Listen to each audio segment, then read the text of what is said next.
Hey everyone, and welcome to 1.21 Gigawatts. I am Peter. I am joined by Matt over there in the Rebel hat. Yep, that's me. Rebel scum. Tried and true. Also here for this episode, who insisted he be here because he's a fan of what we're about to talk about.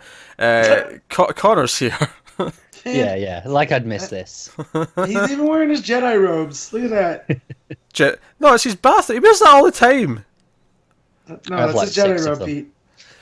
Do you know the fifth is there's several times where I've been wearing a bathrobe when we're about to record, but I'm too professional. I can't sit here on camera with a bathrobe on. I just can't do it. That's because that's not a bathrobe this time. It's a Jedi robe.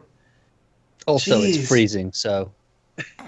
Yeah, because there's no other clothes designed to be worn when it's I've cold. already got like 3 layers on. Yeah.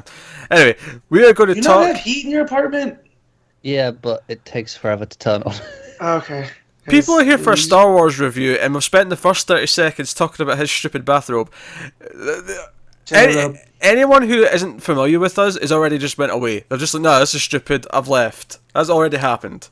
We've already turned those people away. Anyway, we talk about movies on this show, and new ones specifically, and this is going to be our Star Wars The Last Jedi review discussion, which will probably be long.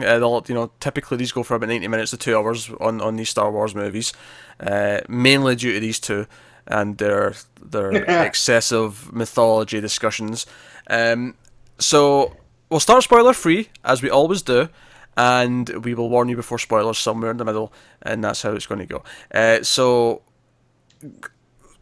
context, I think, for this a little bit. Yeah. Just in case you're not, if this is the first time you've watched us talk about a Star Wars review, if you've not seen our Rogue One discussion from last year, for example, just to make this very clear. Connor and Matt are both what they would call themselves fans of Star Wars, and by that I mean they enjoy some other material. They'll maybe read some comics, they'll maybe play the video games. Maybe not Matt, because he doesn't play video games, but Connor would. Not Battlefront 2. Not Battlefront 2, Screw EA. Yeah, microtransactions. Just side note, I'm a fan of the Easy Allies YouTube channel, and they were shooting stuff at PSX, and one of the things that made me laugh so much, they were on the floor just shooting, like on the, because obviously it's public, or just walking around, and some people in costume. Some stormtroopers walked past, and he just yelled out, "Watch out, they're coming to collect the microtransactions," and ran away, and I laughed a lot.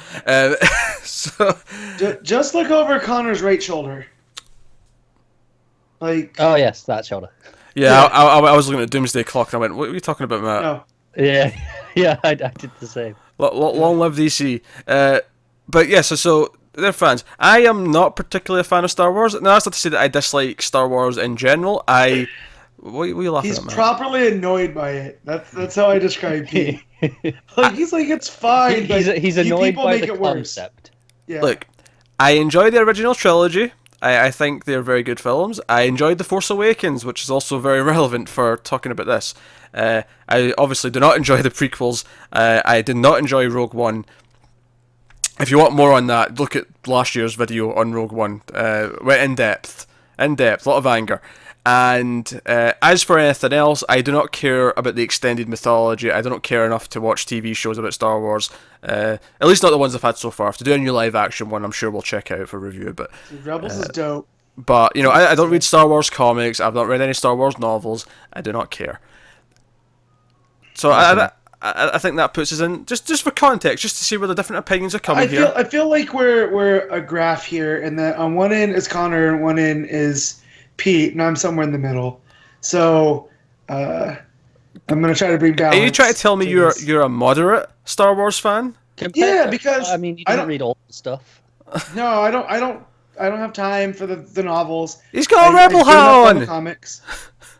Yeah, but like I love the movie universe, and I love Rebels. So I mean, I Okay. collect toys. Like over off to this side, I have a bunch of Star Wars toys. So, yeah, I'm not annoyed at it, but I don't like spend every waking hour like Connor with it. Only So- when there's a new one out. Also, just Yeah. one. See, he didn't fight me. He just said only when there's a new one out. Although I will say this, one just note about before this movie came out compared to Force Awakens. I remember before the Force Awakens, Connor had a very unhealthy obsession with Daisy Ridley. I feel like this It's time. still there. It's It's just still less there. public. Okay. It's still there. Watching this movie though, I'm going, Yeah, Connor's onto something. So, Told you. yeah, see? All right, let's get away from the creepy part of the show, shall we? Okay, so next thing, I deliberately did not let these two know what I thought of this movie up until now. Yeah, but we could kind of guess, Yeah. Pete. We've I- known I- you long Well, enough. no, this is what's interesting. The public perception at large is mixed, shall we It's say. very mixed. I have seen strong opinions on both sides of the fence. And what's funny though is some of the people who are strongly negative. It's not just like it's all the hardcore Star Wars fans are the positive ones and all the casuals aren't. It's mixed on both sides. It's like there's hardcore fans who hate it for X, Y, and Z reasons, but there's hardcore fans who love it for X, Y, and Z reasons. And, like there's a lot of that going on. Like it's actually a really divisive film. So it's harder to guess where Peter's come down this time. Whereas, I mean, if it had been a bit more obvious with the general reception, I'd maybe have more of an indication. Yeah. And again, what was Rogue One's reception like? It was It was generally less, positive. less mixed than this. Generally positive, but there were maybe 20% of people who were like, that's not great. Okay. It's a movie. That's how I saw it described. So, yeah, so I've kept quiet whilst all the conversation's been on since Thursday when it came out, and mainly just because I didn't want these two to like prepare their arguments. I wanted to come in here. Oh, I'm prepared anyway. I wanted to come in here. Well, we might have been deliberating in our own personal chat, Oh god, no. developing our own plans to defeat the Empire. Right, so you two being the Star Wars fans, again, if we're going with Connor being strong, you being moderate. Connor, just one or two words, did you like Last Jedi? I know the answer to this, but this is for the audience. Loved it. Right. Matt? I liked it. Strong, moderate. Do we complete the line?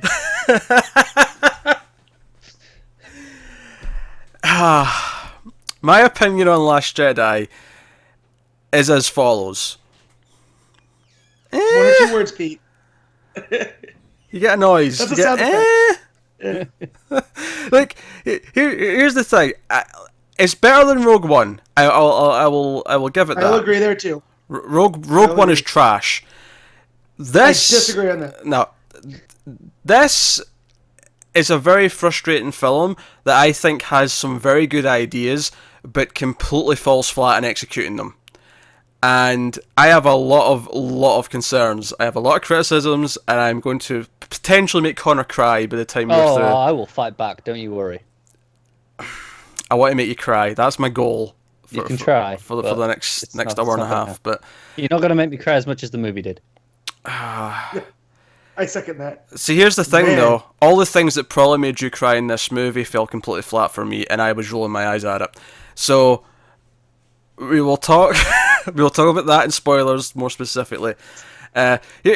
Honestly, like as much as I'm going to have a lot of, I think, valid criticisms of the movie and the plot and the structure and all these different things that I can kind of pinpoint, I actually want to like give you the two core things that I think made me ultimately not enjoy this movie that much. Right? The first one is I realised some time ago that what I like about Star Wars, and I'm thinking the original movies and I'm thinking Force Awakens, is characters. I don't really care about the mythology. I don't care about the Jedi. I don't care about the history of the Jedi or the Sith. I just like the characters. I like them interacting. I like them going on the adventure. I like them, having the odds stacked against them and somehow saving the day. That's what I like about Star Wars. And this movie keeps all the characters that I like completely separate for pretty much the whole thing. So right away, all that interaction I liked in the last one is not there. So, I mean, you could debate whether you still like it, but just from my perspective and what I liked about the last one, Well, it's that's missing. black or white. I can't say that you're wrong for not liking that because Yeah. no, that is one of my problems with the film too. I think obviously the Force Awakens got a lot of comparisons to being very similar structurally to A New Yeah. Hope, and going in obviously there was all the expectations that is this Empire, and that you mentioned there is a big thing in Empire where it kind of is, just yeah. the start of the movie it's like right let's split Which, everyone up and funny enough, kind of go on their own paths. Which is funny enough why I'm actually in a somewhat minority that likes the first Star Wars movie over Empire. And I still like Empire. I still think Empire is a great movie. But one of the reasons why I think I prefer the first one over it is because the characters are together for the majority of it. Yeah. It's a fair reason. I mean, it's a taste thing more than anything. That one. Yeah. So I think it's not a surprise that I feel that way with this one. But whereas Empire has a lot of other strengths, I don't think this one necessarily does in the same way. And then the other thing is, I kind of alluded to it before, is I think there's a lot of payoff moments that I think are supposed to be big things that just kind of fall flat for me. There's one in particular that I'll get into in spoilers that just, I felt nothing, and Clearly you're dead inside. It's your android. I don't think it's what you think it is. Okay. Well, we can't say. Well, let's just say we'll wait and find out. Yeah, wait and find out. He was a big fan of the Porgs, and there's a turn with the Porgs, and oh no, I hate the Porgs. The Porgs are terrible. So those are the two things that I think, like, everything else I'm going to criticize and I'm going to like poke holes at, I think are all valid complaints, but I think when it ultimately comes down to why was I not in a good mood after I watched it, I think it's those two things right there. I think there was payoffs that didn't work for me, they fell flat, but mostly it was the fact that all the characters I liked and them interacting that I loved the most about the last movie, being Force Awakens, was missing because they were all separate the entire thing. So, and some of them felt like they had weird side plots that didn't really have that much to do with the rest of the movie, and they dragged things down for me pacing wise. So that is kind of where my bigger criticisms come from. Yeah. So my journey watching this was, like, I kept looking over to my wife and going, "This movie," but in different intonation, because there were parts of it that I was going, "This is Star Wars, right?" Like, I'm supposed to be enjoying it, and then 10 minutes later, I'd be back in doing like, "Yeah, this is what I love." All right, wait, what are we doing again? Okay, and it was like I don't like to say movies are roller coasters, but I feel like this was a roller coaster that had ups and downs, and then like a brake run, and then it pulls into the station at the end. So, it was. I'll definitely agree. The first half of the movie is slower. I know exactly what Peter's referring to when he says there's certain side plots. Because it's clear which ones it is, but I disagree that I dislike that. I still liked them, even though I can concede that they do feel like side elements at times. To me, and we're talking about the Finn plot, right? We don't have to. I don't know if it's a spoiler to say that. Yeah. Finn and Rose. The Finn and Rose plot, it really just felt like we need something for Finn to do in this movie, so let's write him a side plot, and that's what we got. And I don't know. It felt tangential the entire time. I think the thing is, I agree with you that it feels like a side plot and it's tangential, but I had a lot of fun with it as well. Yeah, I didn't really, mainly because, first of all, the other character they ran into, I didn't really like either. Introduced this other character played by Benicio del Toro. Didn't really like him. I thought his addition was also kind of pointless. It never really amounted to anything later on, really. Well, no, I think it does. It hits certain aspects. Yeah, that's important for Finn because of who Finn is. We know about that in spoilers. But so you got this thing. You got probably the worst CG in the movie comes from this side plot as well. About the creatures. The creatures, the big horse things there that are sort of involved in that plot. Fabius. Yeah, because it's generally like Force Awakens. Obviously, typically these big budget Star Wars movies typically have very good effects, but Force Awakens had that one thing in the ship, and Han's ship.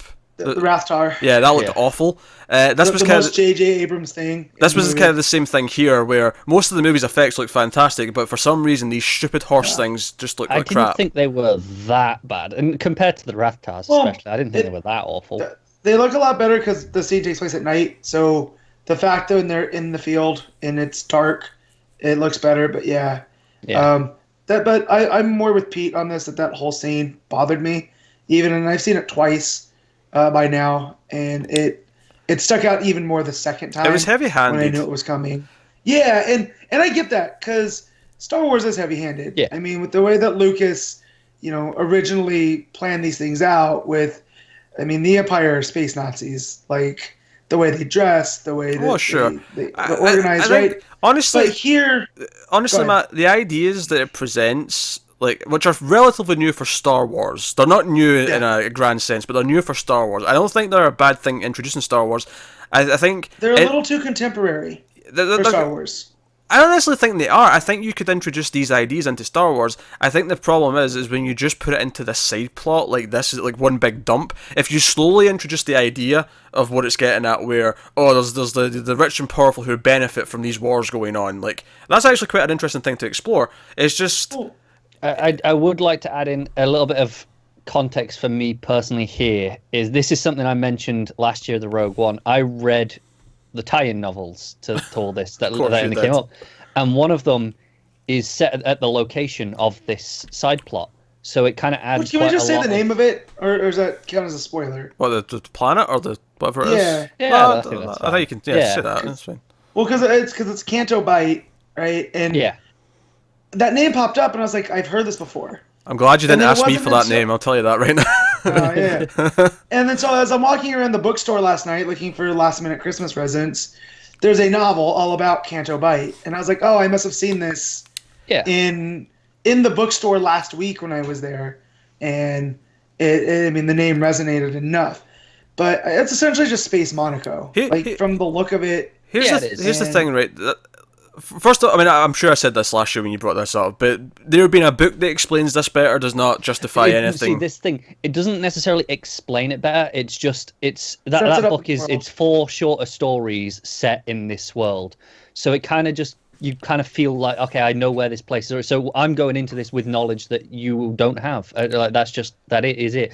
Like these creatures, I've already had scenes that kind of go with these themes. That doesn't excuse any complaint I'll have about it, though. No, it doesn't. I'm not saying that it does. I'm just saying that it affects the way I see it, because I'm going in. You're saying these ideas are heavy-handed and they're just introduced, but to me they weren't, because they were set up already. Yeah, but I mean that's what made Maz Kanata's palace work in The Force Awakens. Was it instantly felt like the cantina, and me and Pete would have a reference point for that. Yeah, it worked. There's been zero reference point to a place like Canto Bight in the Star Wars saga thus far, as far as the movies go. Now, there could have been stuff on Rebels that I haven't seen yet, or Clone Wars that I'm forgetting, but it kind of comes out of nowhere, and I don't want to say it didn't feel like Star Wars, because Star Wars can be really anything. It's a huge galaxy, and but it felt too of this world and not enough of a galaxy far, far away. Yeah, I think another big problem I have actually watching this is I'm getting a little bit cynical, especially after Rogue One, where I feel like certain things are just there so they can branch off into other merchandise. Like Connor says, there's a book that's set in this location, just like having stories about this place, right? Like, I didn't really feel it so much with this place, but there were certainly other things where there was like, oh, there's a new design of a ship, or there's a new outfit, where I can almost just feel like, oh, they wanted something new to sell. To be fair, I will defend that as in, that's Star Wars in a nutshell. That was Lucas's whole thing was, okay, I get the toy rights, I'm doing whatever the hell I want. And this is what I've learned through my age, was you can't get caught up in how things look, because look, when I saw that there was AT-ATs in the shape of a gorilla, I got stoked. And at the end of the day, they don't impact the story at all more than a normal AT-AT would have. So it's just there. So as a kid, you can be like, oh, that's a cool toy. None of this excuses the complaint that it's starting to feel more egregious the more they keep adding on.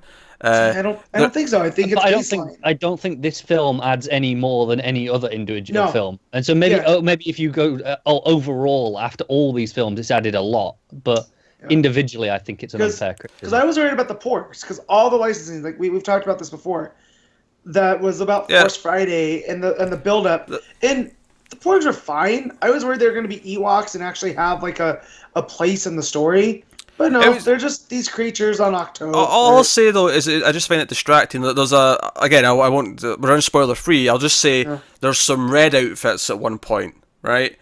And as soon as I saw them, I just kind of rolled my eyes and went, "There's another toy to sell." Like it felt those are awesome, and I want those. I haven't found them yet. No, me either. I'll be honest. Like they have the set with the 4-pack. I don't want the other 3. I'll be honest. When we walked in that room, it felt like we're walking into fan fiction part of the movie. Say, the only reason Peter's not saying the name of these is because he doesn't know what it is. Oh, I have no idea what the name of them is. No. Well, the no Praetorian idea. Guard. Yeah, I don't even think I understood what word you just said. And they're just again, it's a Force Awakens. We're gonna take something that's familiar with the Imperial, Red Guards. Yeah, it's an extension of the Royal Palpatine. Guards.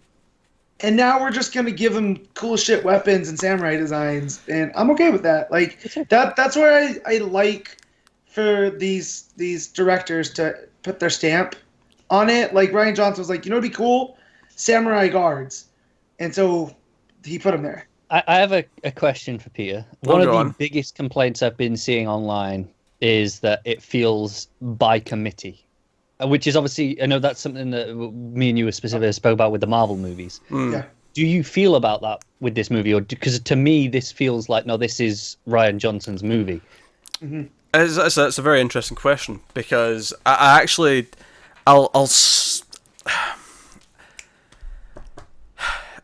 short answer is yes. I feel committee in this movie. I feel I feel it designed to hit certain Star Wars key points, and I'll give you the first key point where I was kind of concerned about this. It's right at the start of the movie.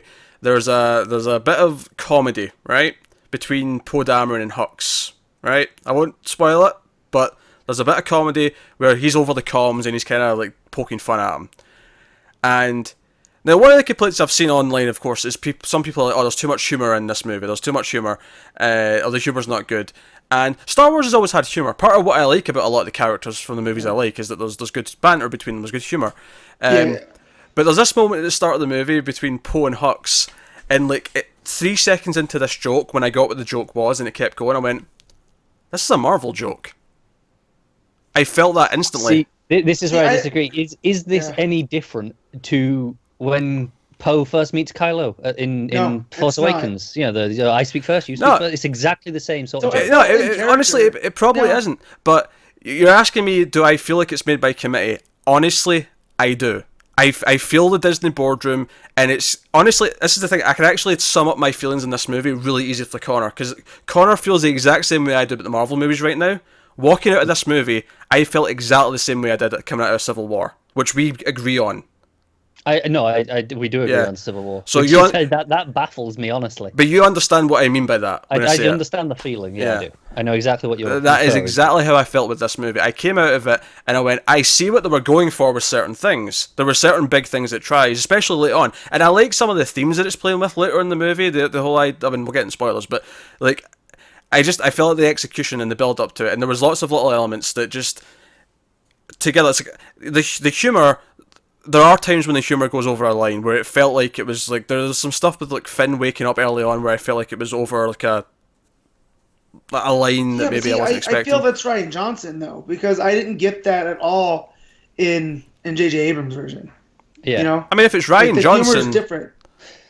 I mean, if it's Rian Johnson, that it's Rian Johnson, I'll blame. But honestly, there was elements to this where I felt like, oh, we have to have this part of the movie because fans will expect it in a Star Wars movie. We have to have this part of the movie because fans will expect this in a Star Wars movie. This is where I think it's a case of it's being written, by Rian Johnson's right. It's being written by a fan, right. So this is kind of a thing that is going to happen in the future as well, where it will be written for fans because it's written by fans. It's not written by the original creator. Here's the thing.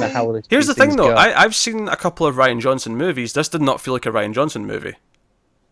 See, I thought it did. I thought a lot of it did to me. You know, I'm a big fan of Brick, and I know that movie has its detractors, but I felt like this was playing at Star Wars the way that Brick plays at Actually, noir. I tell a lie. There is one big part of it that felt like Looper.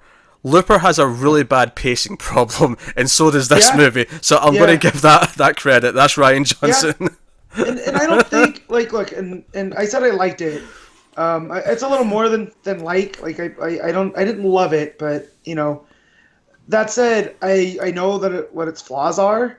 And I put that solely on Johnson. He's the main creative on this. He gets the written by and directed by credit, which, I mean, really, that's the first time I remember seeing that since, I think, what is A New Hope? Because even that, I think, had a story by credit by someone else that wasn't Lucas. So, to say that this was created by committee, I'm just not seeing it. Well, here's the thing, though. I actually think Force Awakens also feels created by committee. I think they're equally created by committee. I just think they have different approaches to it. Yeah, but then the people, I get that coming from you, Pete, but there's people that I know in my private life that were all about The Force Awakens, and you could say that was a committee. I can look at that and see it. And but Rogue One as well. While we're on the record, Rogue One also is completely committee. We're going to get your Rogue One digs in. I get you. Well, Rogue One, though, feels like, I mean, I've gone back now, I've kind of moved more towards Pete's side on Rogue One than last year. I think I was just stoked for more Star Wars at the time. But it feels like two different movies that they smashed together because of the different creative. Like, you have the Gareth Evans stuff, and then you have the Gilroy stuff. And I don't think it goes seamlessly. Whereas, with this one, when people say it was made by committee, but Force Awakens wasn't, it's a disconnect to me. I don't get how you can say this one was, but that one wasn't, or vice versa. No, at least Pete's being consistent with it, and I will appreciate that. And obviously, on top of it, I think quality varies, right? But I think Force Awakens is easily the best one that we've had out of this new batch, right? Easily for me, but I think they all have an element of no. We have to give like Star Wars fans, because it's almost like the polar opposite of the prequels. But at the weird time, still kind of a same problem on the other end of the spectrum, where we have to give Star Wars fans what they want from Star Wars, so they really think about it and give exactly what they... See, here's the... I think The Force Awakens is a much safer movie. It does exactly what you expect. And to a fault at times, where you can say, oh, it's A New Hope. I still love it for that, what it's doing. But I accept that is a part of that. I will agree. Completely unexpected things. I will agree this is trying to do something different. I just think it fails at doing it. So that's strange with Pete saying that like it's hitting all these Star Wars beats, because I've seen people say that are more on his side that this is like the most un-Star Wars movie. And so it's weird that there's this thing where some people are saying like, oh yeah, it's Star Wars through and through, and then other people are like, well, it's not Star Wars enough. And it just goes back to the divisive of it. I can't.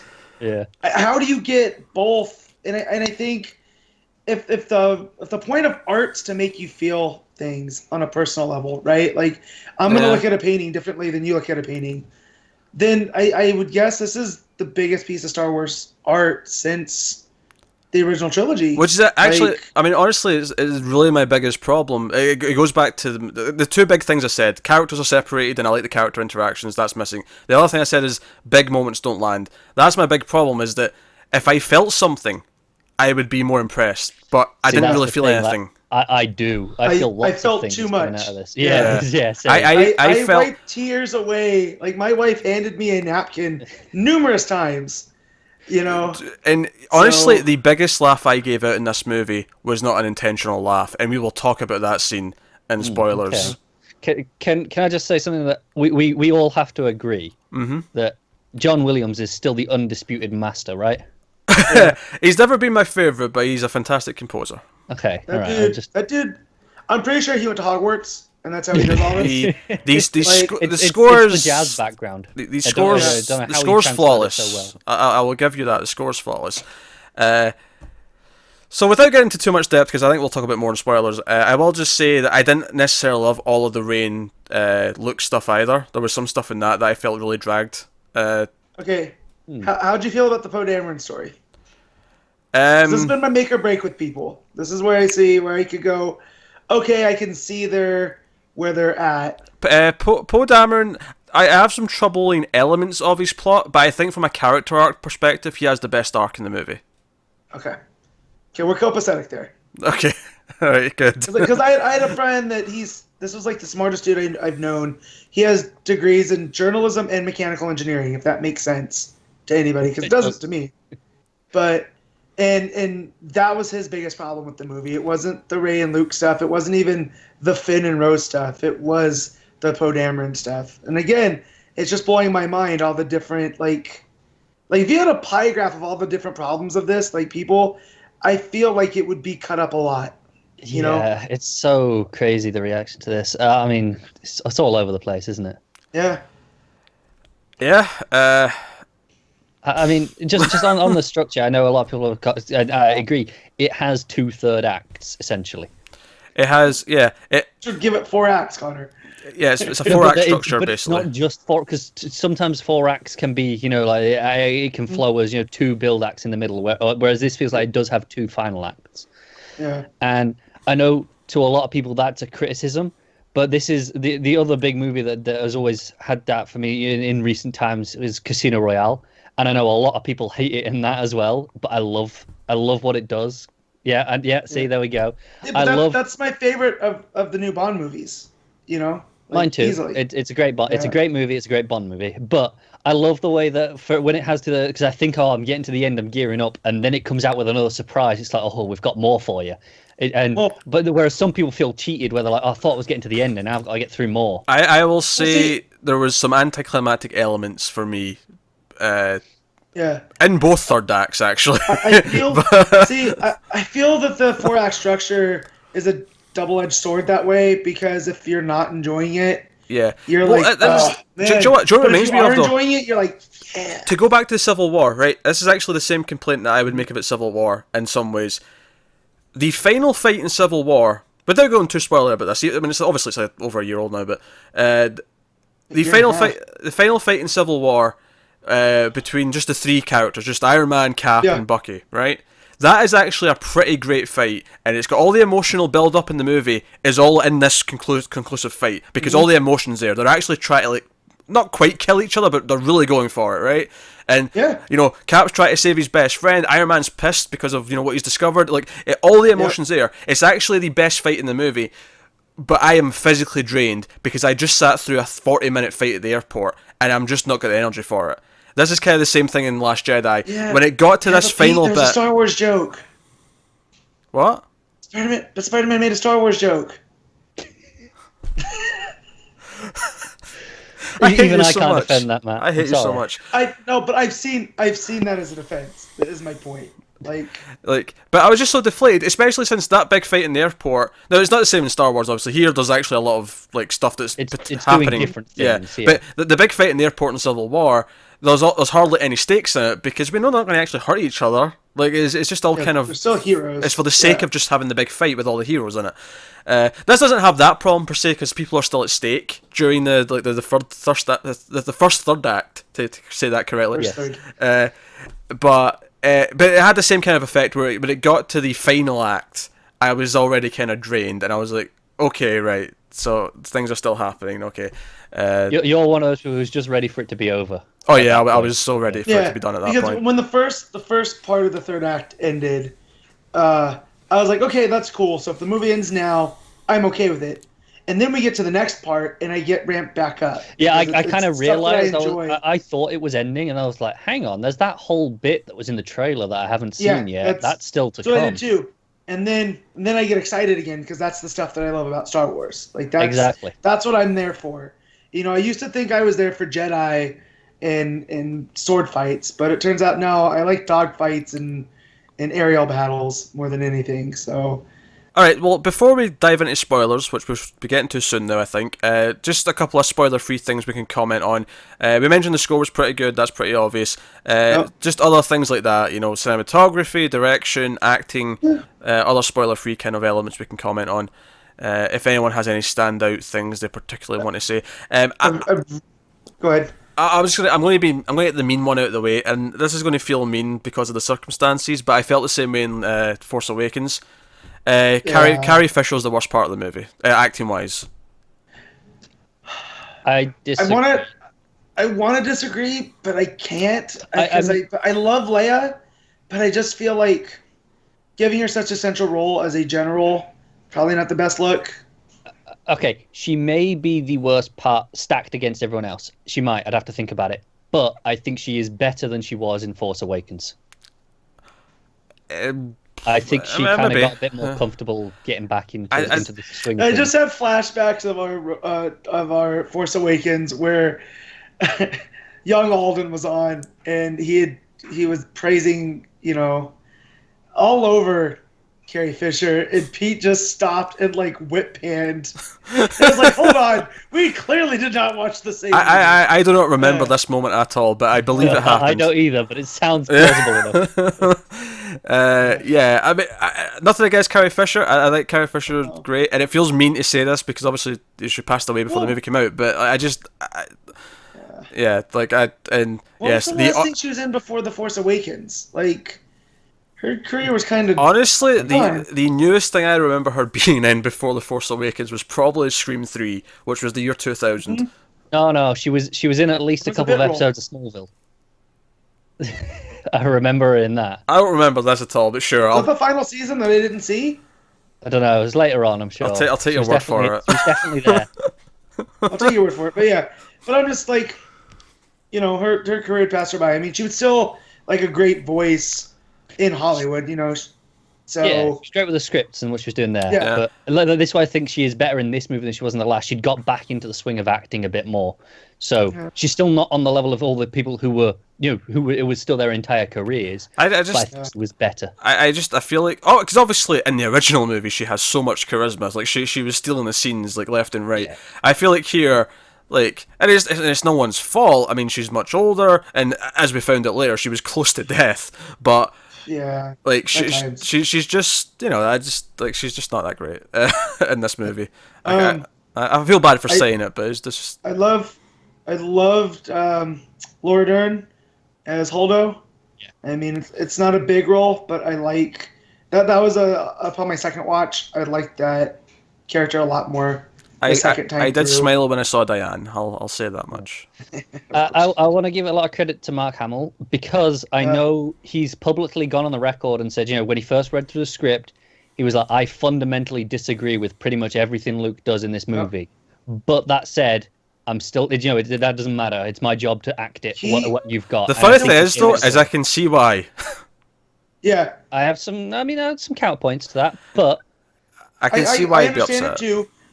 There were certain things that he would say, and all I could hear was the trickster or Joker. Like, and I think that's just his age, you know. Yeah, he's not got the same sort of sweet farm boy kind of No, but I voice do anymore. think despite his personal reservations, I think he gave it his all in his acting. Oh, still. sure, yeah. Actually, well, kind of how Harrison Ford gave it as Han in the last one. Well, that's the other thing. He was kind of central. When we're talking about, like, as I said, the interaction's not there because they're all separated. Of course, the other big thing that's not there is Han Solo, who is my favourite character from the original series because he's not here for obvious reasons. So that's just another thing that's missing. Who I'm going to give real points quick, to. We were going to go on Han Solo, and it reminded me of Adam Driver. That was CG, right? When he's shirtless. Because it looks like they took his head and put it on a wrestler's body. I think he just has a really, really weird wide body. It was bizarre. Yeah, I don't get it. Because he looked like a beanpole in the last movie, right? In The Force Awakens. Like, he had this presence to him where he was tall and lanky. And, here, though, to be fair, he looks like a brick shit in the house. gym. He still looked like that when he had his robes on. It was just when that one scene when he was topless, all of a sudden he had this... But here he looked whiter. He looked like he was wearing shoulder pads throughout this one, more so than the last one. And so I'm like... I never noticed. I understand he probably worked out for the role, but it looked weird when he was shirtless. Like, it looked like bad CG. Anyway... And I don't know what that says about him. What I was going to say is the one person I want to give points to, who I think kind of stood out for me, was actually Domhnall Gleeson. I liked him in this movie. Yeah. Hux might actually be one of the best parts of this movie, and I was not expecting to say I've that. seen a lot of people really dislike Hux, so I thought you'd kind of be just down that path, given your overall Yeah, but you attitude. can just like the character, but like what he did with him. Like... He I makes sense. I liked Hux. Because this is the thing, like, the opening, 10-15 minutes I was really into, and then it was only after that point where it started to go do all the things that I didn't like. When it was Hux and Poe, like, as much as I thought that joke was very Marvel, the start of the movie, I actually really liked all the stuff with Hux in command, and... They're counterpoints to each other, right? So that's why it works. Yeah. Is Poe's all charisma, Hux has zero charisma, and that's how they play off of each other. Yeah, You he's know? a little less space Hitler this time. Yeah. Yeah. No big grand speeches. I mean, he might be a space Nazi still, but he's more Hogan's Heroes than Schindler's List this time around. Okay. Colonel Clink. So, do you want to just open the spoiler? Yeah, let's hit the hyperspace. Alright, and so... Opening of the movie, right? So you've got this whole thing where, and obviously it's Poe's arc, where he's willing to sacrifice a lot of people essentially to take down a dreadnought because he really wants to take down a dreadnought because it'll, deal a blow. But it ends up. Those are fleet killers, and let them know that we might be on the run as the Resistance, but we still we can still take Except you down. it actually puts them on the dire plot they're on for the rest of the movie Even because of his worse. arrogance, Yeah. right? But anyway, Yep. so they're doing all this whole thing, and the whole thing is that they have to protect their bombers long enough from the TIE fighters so they can get into position and Yep. bomb the crucial parts of the ship, right? The dreadnought. Yeah. So first of all, they're dropping bombs in space, right? Can we talk about the science of that for a second? They accelerate space fantasy, downwards. not science no, fiction. no, hang on. This is easy. You see them on the racks, and the racks push them down. They keep their momentum. It's simple. Were they pushing? I did not see pushing. I saw dropping.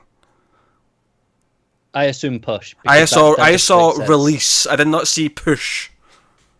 Just So assume you push. must hate the idea of lightsabers, right? Because light can't be capped. Then too. Okay. No, I mean that's true, but like you know what? I've made my peace with that years ago, Matt. This was just. I'm just going to get this out of the way now because I know this is going to come up again. This is space fiction fantasy. It is fantasy. This is not science fiction. This is space fantasy. Because Oh also fuck can't- you! all the space Fuck you! stuff. No. The laws of space do not get wishy-washied away. Yes, they do. No, They but always it's have been in consistent with Star how Wars. they've been since A New Hope, where you can't make those breakneck turns in space like the X-wings and TIE fighters do, anyways. Like, so, I mean, they're operating on a different level Look, of physics in the there Star is Wars there is a universe. line, and dropping something in space is the goddamn line. If it makes you feel any better, pretend they have little miniature engines at the top that just push it down, just enough, a little bit of thrust to get it moving downwards. Just headcanon it. Just get I over thought the it. visual was cool Stupid. as shit because it reminded me of World War II movies, and I think that's, you know, the fact that George Lucas, when he showed Star Wars the first time, it wasn't done, and he had intercut World War II dogfight images over the TIE stuff. space, So yeah. yeah, and you know, I'm okay with that. Stupid. Anyway, Oh, he's going to complain about some other space physics, isn't he? I'm not. It This is. is the one thing that stuck out. This was the thing that crossed the line. This was the thing that I was just like, no, this is just too dumb. It was just Wait, simple seriously. thing. This crosses the line, but the thing with Leia doesn't. Although that crosses a line, but that I'm not angry at that scene. I am laughing hysterically at that scene for how stupid it looks. I was laughing out loud. That is the silliest scene in cinema in 2017. That will be parodied for years. That was Jar Jar Binks level of awful. No, it wasn't. Yes, it I'm not was. gonna disagree. I did not. I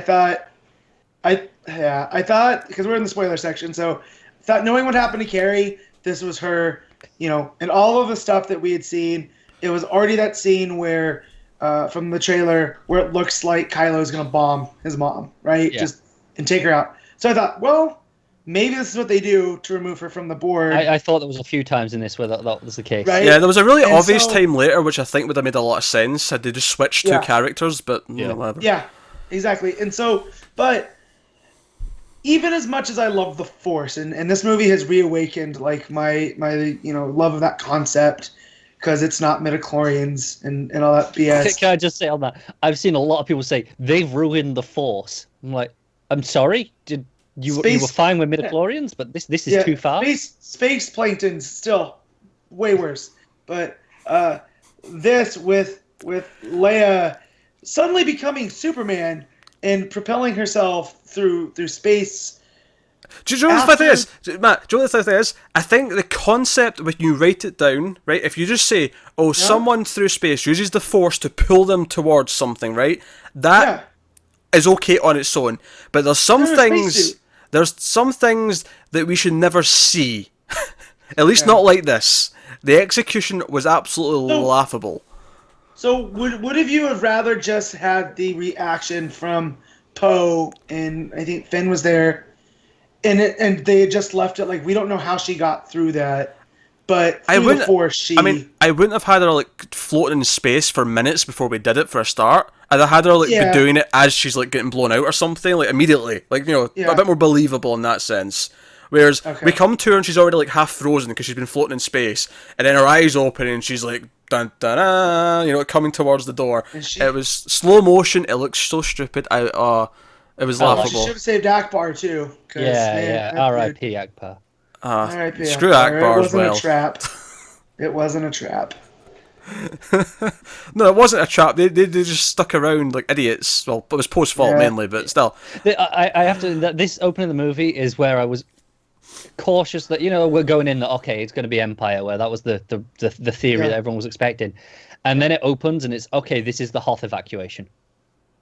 This is essentially what this movie opens with, them evacuating the base because the enemy are coming. I'm like, okay, it's that. Do you know what the funny thing was? I feel like if they'd simplified it more, I'd have actually have liked if the whole thing was the escape. Because it kind of almost is to a point, but they just kind of stop and make it about a kind of standoff, and I'm like, no, do Mad Max Fury Road but with spaceships. Have it be one big chase sequence. Like there was so many ideas swirling in my head of like what they could do with this. Well, and especially with the Finn and Rose plot, you still could have done something similar, but not, what we ended up with. That actually would have been cool. I can't believe I'm agreeing with Pete on Mad Max in space. Like that. Just I'm down for a Mad Max in space movie. Didn't need to be this one, but I'm down for it. Because the problems I had with so we'll just sort of split them into the plots, right? So the problem I had with the Poe plot, obviously I like the arc, I like the idea of him learning to make the choice to run sometimes is a better, more leader appropriate thing. If he's going to be not being a hero isn't being reckless. It's being not reckless. Yeah, not being a trigger happy pilot. You should think things through. Blah blah blah. Flyboy. Flyboy, exactly. Can you actually? So obviously, Leia's like unconscious for like the rest of the movie or most of the movie, and Laura Dern takes command. She's the one calling the shots. Mm-hmm. Can anyone actually explain to me why she keeps just not telling Poe what the plan is? Because why the hell should she? He's a random pilot. He's not. He got demoted. Yeah, exactly. He's a captain. She's the fleet commander. She's the one in charge. He's not privy to her plans. This is need to know. You're not need to know. He needs to learn to follow orders and just go with the plan. That's kind of what his job is. All right. Well, fine. I'll take that explanation. Here's my problem with that as a viewer, though. Now, here's my problem with that as a viewer. That makes somewhat amount of sense. Here's the problem, though. The problem is that leads to Poe launching this plan with Finn and Rose to go do these other things so they can take it on. Wait a minute. This entire plan, their entire subplot is absolutely fucking pointless. It accomplishes nothing and doesn't do anything for the movie at all. It is redundant. Disagree. It is completely redundant. This is why I like it, because this is Poe's journey. He thinks he always knows better. He's like, no, I do better than you. I've got this plan. I'm going to do a mutiny. And at the end, it fails, and he has to get. But here's the problem, though, Connor. There's no moment where it actually fails, and we have that moment of realization. It just kind of fails between scenes, and there's no real moment where he goes, "Oh shit, I screwed up." Yes, there is. There's that moment where he's on the bridge and he's gone, they failed, and he's like, shit, what happened? And then he doesn't know what to do with himself. Yeah, but he doesn't realise that. There's never a moment where he realises that he wasted all this time. Like, he put them on this mission and it accomplished nothing. There's never any real. That moment. I disagree. I didn't get that at all. It's when they get onto the lifeboats. Yeah, when he's there and he's like, he's seen all the ships going. Because Finn and Rose never even seem to accept the fact that their entire thing's been pointless. Because they're still trying to like turn off this shield or whatever so they can like to them it's like, well, why they have to believe it's not pointless because it's okay. They've got to have been doing it for something. But here's the thing: as soon as we start to reveal what the plan is, what the whole plan to like evacuate out of this planet is, like their entire thing started to feel even more pointless because I realised that it wasn't really going anywhere. Like no one was going to attempt anything. Well, they did attempt. They just failed. That's the point. I don't know. That sometimes you have to follow the people who are above you, who know better, who have more information. You can't just be the ones to run off and try things. Like Matt said, failure is a massive theme. Failure is a massive theme. The problem I have. You get Han Solo always going, "Don't tell me the odds," and he's just going to go off the seat of his pants. And for the most part, it works for him, right? He's got a lucky horseshoe shoved up his butt. Yeah. Poe is the opposite. His stuff. You tell him the odds, and he goes, "Those aren't odds." This is my problem. I don't think the execution works. I think the ideas you're telling me are fine. I don't think the execution works. I don't think it actually sells you those moments where Poe actually realizes his mistakes well enough to. Oh, I think it definitely because did. See the moment in the final third act where he like actually makes his choice, like no, maybe we should turn back and run, and I'm like, okay, so that's the end of his arc. I actually think they don't sell the middle part properly enough. I don't think the moment where he realizes he's made his mistakes, I don't think is there. It didn't land for me. It fell flat. And honestly, when I got to the end of the Finn Rose plot, when they're on the ship and like Phasma's there for random reasons so that Finn can have his moment. Let's talk about that in a minute. Let's talk about her being a nothing character that amounted to absolutely nothing. So we all know that you don't like Boba Fett because he's what you just said. He looks cool, but there's nothing else to Yeah, him. Rosie's sister, better than Boba Fett. More You son of a more bitch. iconic. I was gonna give you the benefit of the doubt. But like this is the first time where it's just like all my Phasma stuff is meaningless. Granted, there might be a super good like comic series out right now, the mini, but you wasted Gwendolyn Christie. We know how good of an actress she is. You put her behind a mask, and she gets 0 moments to interact with anybody. Like, well, she interacts with people, but not on an emotional level. Just to do we think she's dead, or is it a case that nobody knows? Bro, she fell into fire. So I mean, an exploding ship. again, I've read the Phasma book. That armor that she has is like completely like stupidly indestructible. It's made from. I mean, honestly, on the outside of the spaceships. Do I think she's dead or alive? My honest answer is I don't care. Well, I do care because that's a character that could be awesome, and they've chose to do the opposite with her. I mean, I wouldn't say that her stuff is meaningless because in the same way, in the same way that Pete says, "Oh, she's nothing," in the same way he says Boba Fett's nothing. Your Boba Fett stuff's not meaningless. What's great is she always added a counterbalance to Finn, right? But Finn had the moment and overcame her, and now what else is she gonna do? Is she the new second in command? Like, if she survives? Yeah, I think the original intention was supposed to be Hux in charge of the fleet, officers. and then she was in charge of the troopers. Right. So I think there is still a purpose for her there. So another thing with looking cool, those executioner guards, man, I bought in. They had axes and they were cool as shit, and they're in literally one scene.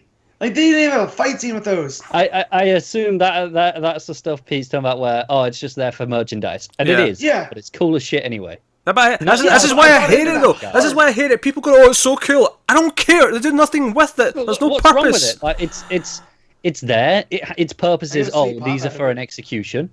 And then Finn has the fight scene with the axe. That's the purpose. That's enough for me to justify that. It's not enough. I don't. Finn. I mean, what's Finn's real plot in this movie? Though, what's his actual arc? What is the purpose of his story? So my arc with him, let me take this one, is he comes from this place, right? He was a former stormtrooper, even though he was also somehow maintenance, which that still doesn't sit with me. So like, what did he start in sanitation and then jump into being a stormtrooper? No, I think all the stormtroopers have other roles as well. So they're stormtroopers. Okay. They're all got military training, but they have their own divisions as well. Okay. Then so he was also infantry in The Force Awakens when he went down to the Jakku. Okay, so he does both. Okay, so his whole thing is he's running from this because he's not. Okay, everything is black and white, right? First Order bad, Resistance good. So his arc through this is, good or bad's kind of a relative term because there's people that are benefiting off of both sides. And for him to realize that the Resistance they're not just as bad, but they're buying their stuff from the same people. Yeah, it's a plate for him. It's a thing of identity because, like I say, he was defined he was a stormtrooper. He's part of the First Order. That's all he knew. And then he kind of threw himself into the Resistance. He was like, because he needed an identity, he needed something to be a part of. Yep. And it's about him finding him being himself in somewhere in the middle, being his own person. I mean, he didn't even have a name when we first met him. He's FN2187. And then Poe gives him that name. And then that name... Is that the actual number? Did you remember the actual number? Jesus. Yes. Because I've been looking for that pop. So anybody that's listening, if you, hit me up if you got one. Oh, God. Like, I just... But anyways, he doesn't have a name. He doesn't have an identity. He is Stormtrooper. And through this, again, and through Rose, he develops one. I'm going to keep saying this. As an idea, what you just said to him is fine. The idea that he has to realise those shades of grey, I think that's a fine character arc to go on. It's a fine character journey to have. It doesn't change the fact that his plot in this is boring as shit. And I did not care about any of it. I didn't care about the casino. I thought the horse things were really on the nose, the whole freeing them. Like, it was really, really in your face. And honestly, when it all boils down to him being a kamikaze pilot almost, like in one glorious blaze of like glory, like I don't know, I wasn't feeling it. I liked that. I actually, I'm a little disappointed that Rose stopped him. I get it from Rose's character point of view. I like that she did that, but at the same time, I would have liked him to go out like here. His identity was no. this is all bigger than me. I don't need to be part of that. I just need to do my little bit and do that. He found his identity, and his identity was. He realized he was this chosen. Joe, the funny thing is that you can tell me failure is the theme of the movie, and I think the idea of like failing and realizing we have to still learn from that and move on is fine. And I think arguably Luke's sort of realization of that's maybe the one where it works the most. Yeah. Right? But the problem with a movie, if you don't handle it right, and I don't think this one did, is that you get to the end of the movie and you realize that the movie itself, the characters themselves, have accomplished almost nothing for the entire thing. Like, look at the status quo at the end of Force Awakens, then look at the end of Last Jedi, and how much have we actually advanced? What have we actually done we in that time? A massive dark side Force user, like. We've established, we've established Kylo's proper big bad now. Rey's a bit more powerful now, and things are kind of worse off, and maybe there's hope, whatever, right? Well, but we've not really done that much. Not really. It's put the resistance on the back foot. They came off of A New Hope. Sorry, it's the exact same here. They came off as The Force Awakens, going, "Oh, we've had this big victory," and now at the end of it, it's like, well, that victory didn't. I didn't feel that though. At the start of this movie, it already feels like it means nothing. It already feels like the victory means nothing at the start of this movie. I had a thing, and then it just. I feel at the start of this movie they're already small and on the run, and at the end they're smaller and they're more on the run, but they're still small and on the run. Like, I don't know. Yeah, but the fact is that they sent out a signal, and people, now that there's a spark, right, like that, and there's a fire building, that they will be able to resist. And I mean, they go from being the resistance to the rebellion again. Like, it's out and out. We're recreating the past. It's a cycle, And honestly, one of the things I love is the idea of reigniting hope. I actually like that idea, but I think it kind of squiffs it. I love that it does the hope through failure. It's like, we failed in these main goals. Try but again. At the end, there's still hope, and honestly, I like that. I think there's too much going on. I think if they'd cut one or two of the plots and really focused in, because even Luke, I think, doesn't get enough time. I think when Luke reaches his big moments towards the end, I felt nothing because they didn't really properly set it up. I could have had a whole movie with Luke and Rey on Octo, and her learning about what this is and what happened. That said, I hated the scene. This is where part of this plot was, and part of it was dragging for me because it kept jumping around all these different things. And every time we came back to Rey and Luke, it was like, okay, we've not advanced that much because we keep coming back and going away again and coming back. The editing in this, I don't want to say it was atrocious, but every time you started to get your hooks in, Johnson took it away. Yeah, we'd cut to something else. But the part of the Rey Luke stuff I hated was they get into the hole and then the infinite mirror thing with Rey. Oh, I love that scene. What was the point of that scene? It's the realization of herself is what's important. It's her ego. Yeah. It's the dark side appealing to your most wants. Did she realize that at the end of that scene? No. Did she get anything out of the scene? Yeah, because she's looking for her place. That she must be bigger than all this. That's what all that time in Jakku was. I don't know. And her finding the saber calling to her. And when she just, it's the dark side going, yeah, you're big. You need to do these things. You are infinite. You have all this power. You can do these things. I think my problem with this movie... And that's what the balance is. Luke tried to banish the dark side, much like the Jedi did. Whereas Rey is going to be like, well, I need a little bit of this to maintain balance and push the Jedi to where they need to go. I mean, it's yin and yang. Well, that would be great if the movie actually got that point across. See, I think I took that in though. Yeah. This is the thing. I honestly feel like there's an obnoxious thing with these Star Wars movies where the filmmakers assume that you already care about Star Wars.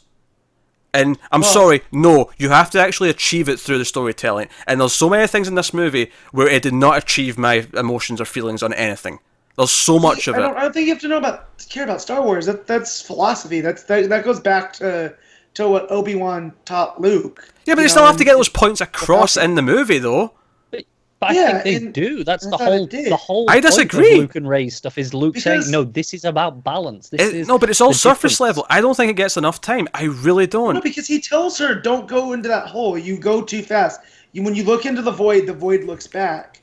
and he's telling her not to do it, she does it anyways. I'm sorry, right? but that mirror scene in that hole I thought was tedious as shit. I did not enjoy that scene at all. It's one of my Says the favorite guy scenes. that loves David Lynch. I do love David Lynch. David Lynch movies have more to say than this movie does. Yeah, but when And you they make say more that the goddamn mirror scene's sense. Tedious, They do not make more And- sense. They do make more sense. Not without thinking No. about it more than you have to think about this. Honestly, the worst thing that ever happened to Star Wars was David Lynch pulling out of Return of the Jedi. That was the worst thing that ever happened to Star Wars. no, I'm cool. Because then he went and made Dune and realized, nah, sci-fi is not for me. No, studios interfering with these movies isn't for him, I don't think. And how come he's never made another sci-fi movie, Pete? Because he doesn't want the studio pressure that comes with it, because they're big budget Yeah, but you things. can make, especially this day and age, you can make a small Yeah, sci-fi but he's movie kind if you're of David done Lynch. making films in general, right? Yeah, now. he's been kind of he's had his whack. He's just But he's desensitized to it because he's just for you to had so call many that, bad call that experiences. tedious, that's normally a scene I would not like, but I I got thought it was. wrapped up in it and what it was supposed to mean. and Joe, I I think could it be is. completely wrong, Well- but that's what I took from it. This is the thing, though. I like you compare it to David Lynch, right? And you're bringing up him, and I feel like that's kind of my problem with the scene. Is I feel like it's Star Wars trying to do a sort of moment like that, but I'm seeing it sort of at surface level, and it's not really landing I for think me. you're looking at this quite cynically, because I think I could look at a lot of things and go, "Oh, it's just doing that." But I think it's this problem is you have this disconnect already. Like you've said, these things aren't landing for you already at this point of the movie. So you're kind of at this point where you're not. No, into it, so absolutely. these aren't landing. But I think that's a valid complaint. Is that at this point the movie's not grabbing me. I'm not into it. So when it tries to do these things, I'm kind of. It's just like it just keeps falling more flat and flat. And I think the big scene that I want to talk about, the big thing that I really want to get into, this is where I think I have actually a different opinion on what a lot of people's problem is with this scene, even though I still have a negative view of it. So let's talk about Snoke and Snoke's. Is this the bit you were telling me about yesterday, Yeah. where you have an opinion? That's So different? Snoke's demise, right? Let's talk about that, right? So Okay. so Rey's left whatever planet Luke was Acto. on. Sure. Octo. And by the way, I know I'm going to get shit for this, but I hated the Yoda scene. But anyway, so Can we kill him? Matt, can we kill him? I'm about to Guy Gardner out right now. I'm sorry. I did not like the Yoda scene. I'm reaching to the dark side now. Go. Look, so throughout the movie, Rey and Kylo start having these Force moments where they can kind of see each other and Yeah. talk to each other, and it's kind of building this idea there's a bond between them, maybe. And if you're still thinking, oh, who's their parents? Are they related in some way? Yeah. You're maybe thinking there's a connection or something, whatever. But. It's teasing those things. And anyway, so basically, she wants to go and see him. She thinks, oh, there's still light in him. I can finally be with someone who kind of understands me in a weird way, which I kind of have a problem with because the movie starts right where Force Awakens left off. So it's been like days since she saw him kill Han, but whatever. So as soon as she gets there, she's taken to Snoke, and it's like, oh no, everything's evil, they double crossed you. And you can kind of see where the scene's going. You can see that, okay, Kylo's probably going to pull a moment here and do something, right? And obviously, a big complaint that people have had for Snoke in this movie is that they didn't get enough of him in the sense that they wanted his backstory, and it's a waste of the character to throw him away like this, and it's pissed them off because of that, right? You've heard these complaints, I assume? Okay. Yeah. Yeah. I have counters, but we'll get back to that after you make yours. Yeah, but see, I disagree with those, and I like what they did here. Oh, I'm So, sure go you do. ahead. I have no problem really with the scene itself. Like, I actually think, yeah, Kylo doing the thing, it's a fun little thing with the lightsaber where he turns it around with his force power and, chops him in half. Awesome. yeah. Oh, I popped. I might have jumped out of my seat. So Here's my problem was- with it, which is different from everyone else who thinks they wasted Snoke. I don't think they wasted Snoke. I have the opposite opinion.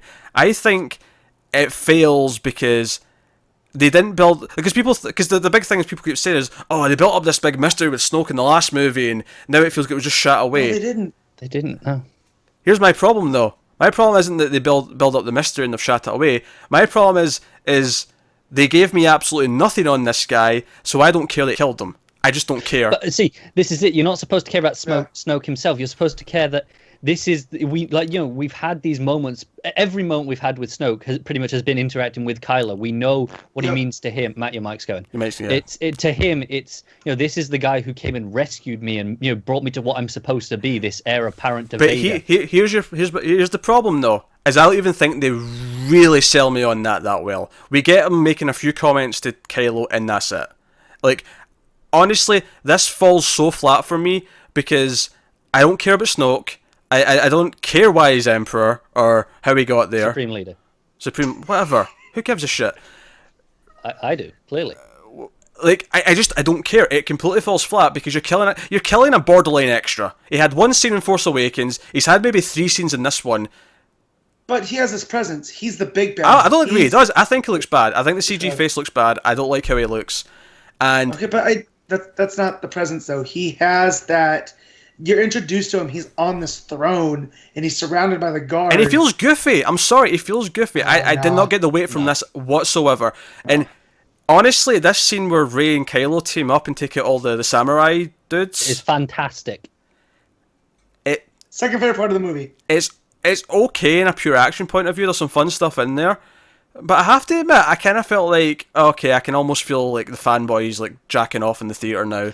Well, no. Yeah, but you gotta have some of those moments, like, and not the jerking off moments, but you need moments for the fans to go, hell yeah, lightsaber battle. No, I agree. Even aside from just the action point of view of this scene, it's Rey and Kylo's relationship. This is what the movie's been building to with their relationship. They think they're on the same level. They're perfectly in sync. But again, for this fight. I don't think they've spent enough time on it. Like, I feel like emotionally I should care about this. Emotionally, I could care about the fact that they're kind of teaming up for the first time, and instead it feels hollow. And all I can think is, oh, I bet they thought this would look cool. That we've got these two teaming up, both with lightsabers. I don't think that's what. I think that's where you're being really cynical, thinking it looks cool. It does look cool, but that's not the point of the scene. The point of the scene is this team up, this being in sync. They think they're on the same page. Rey thinks she's saved him, but he's essentially Anakin at this point. He's like, no, we can rule together. My new empire.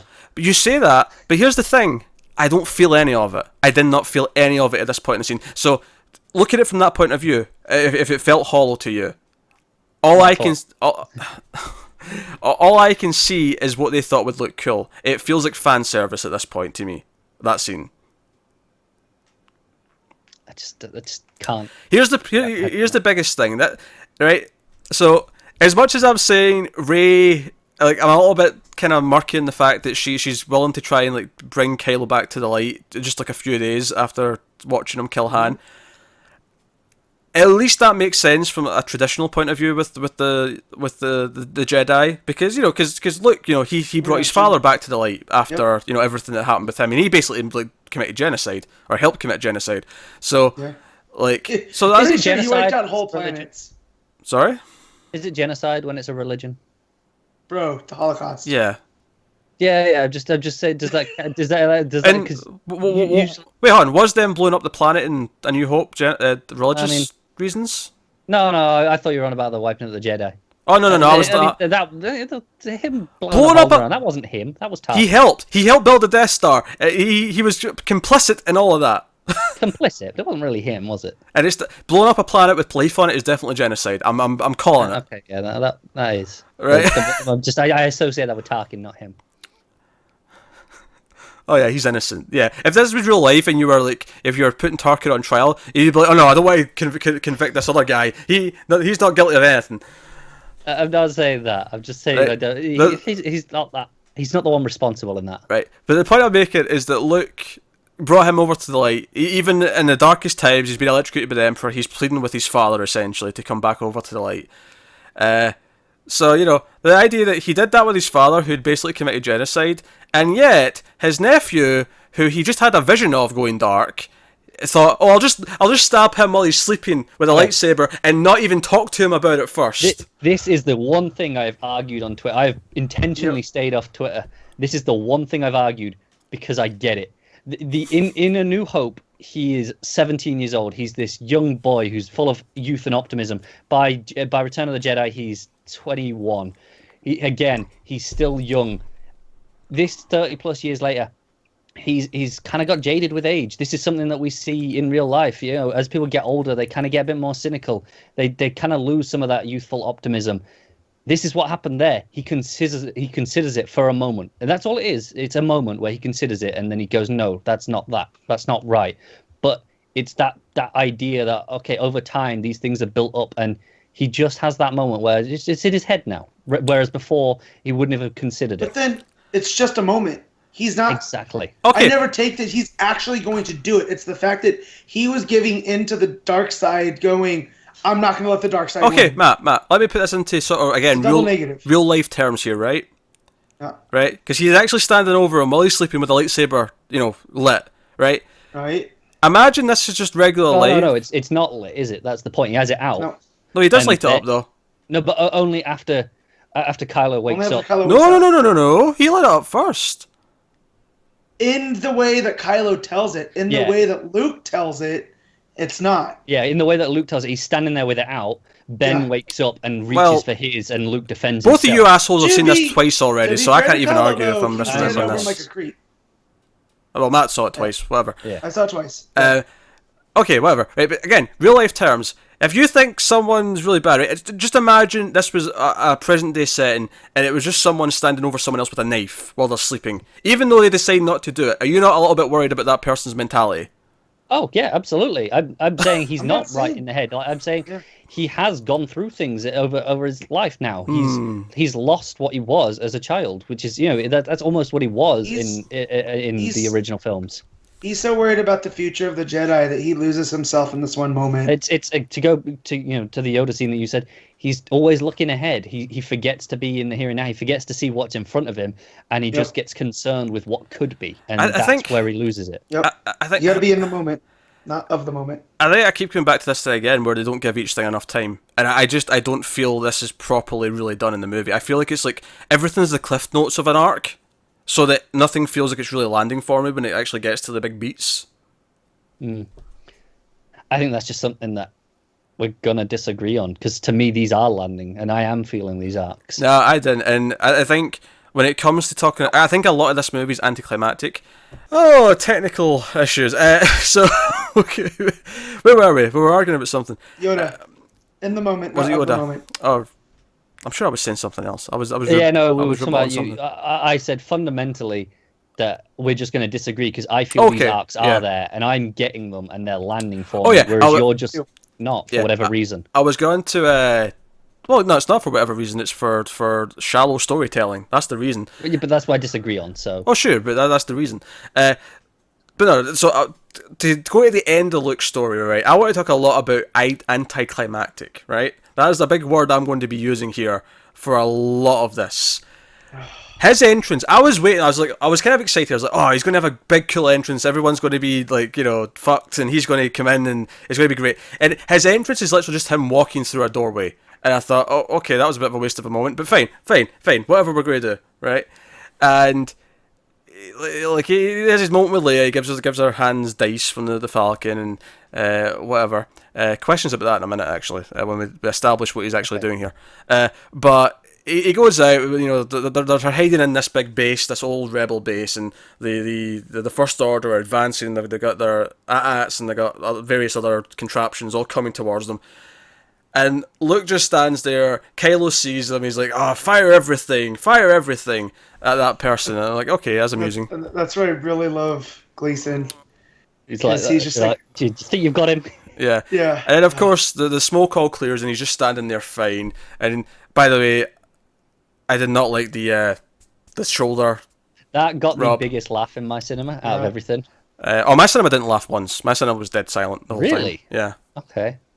And it was relatively busy as well. But nah. I was gonna say, Mine was he wasn't full, there by but- himself. no, It it was a was super early showing. relatively busy. It was busier than it should have been for a 10:30 a.m. showing. I'll say that much. Stupid Star Wars. Everyone goes to see Star Wars. Stupid popular thing. Damn Anyway, right they should.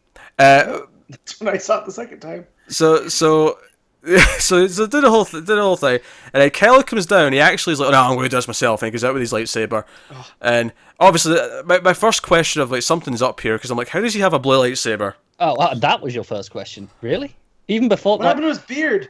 yeah, People can cut beards. No, but as soon as he appears I thought he was just in Leia's head at first because he looks younger. He's how we saw him in the flashbacks. He gives her dice. Yeah, but that's why I started to question it for a moment. But as soon as he appears, he looks like he did in the flashbacks. So I started questioning it with the dice, but I'm like, no, this isn't right because why is he looking like this? This just isn't adding up. There was a haircut and a beard trim. As he's walking out, he does not leave the red dust on his footsteps. I noticed. So the second time I had seen it, I'm watching for this, and Johnson goes out of his way to show all the different, red, and then I'm thinking in the moment, like, oh well, it's been blown to hell, so all that layer of salt is gone, right? That's why he doesn't leave it, but no, there's still that salt on the ground when he walks out the first time. Yeah. And so he doesn't leave any footprints. But anyway, so we get some great visual stuff going on with the showdown between Kylo and Luke. Like, yeah. Oh man, this is fine. I will say it's amusing that Kylo doesn't pick up on the lightsaber because obviously he had just been because he's blinded by his rage. Yeah, exactly. That's what I was gonna say. I get it. He's so wrapped up in the moment of what is he doing here? I'm angry. But so they fight, and then we find out basically he's stalling so the rebels can all escape, and they kind of realize this. They all get away. He's following an Obi-Wan. And by this point, Rey's like jumped in with the Falcon and helped save them a little bit, and then she like uses the Force to lift rocks, which was, I mean, I enjoyed that moment. It's not about lifting rocks, Pete. Until it's to lift rocks. Until it's exactly about lifting rocks. No, see, this is the thing. See, when they get out of the rocks and they all see her do her thing, and they're all kind of inspired a little bit, and they all run towards her. Like, see when Finn hugged Rey, I was like, oh man, I wish they were together the whole movie. Like I was kind of wanting this interaction the entire time. You're justified in that. Yeah, that's fair. But again, that's and then a minute later, that's what they did in Empire, so I don't mind it. A minute goddamn later, Poe's like, oh yeah, I'm Poe by the way, and she's like, oh yeah, I'm Rey. And I'm like, that's right, they're not even met. God damn it, stupid movie. And I was ready to flip a table. So no, I like these characters. This is why it's easily better than Rogue One for me, because I at least like the characters. I don't like the characters in Rogue One. We covered that a lot last year. Except for Chirrut. Chirrut's pretty dope still. K2SO is awesome. Who's that? That was I know that's the robot, but I don't know who Matt was talking about. That's the blind monk. Yeah. That's low hanging fruit. They wrote that knowing everyone would be quoting that stupid little thing forever. I lost my button. I was sad. I had a button. I lost it at Disneyland. Anyway, so look, I'll concede that I am very cynical with Star Wars, right? I am. I'm not gonna. I'm not disputing that. You're like the Palpatine of cynicism, right? I am the cynicism. I like that. Pete, that's just got over his head. I remember who Palpatine is. I mean, but that line. The quote. No, I have no idea.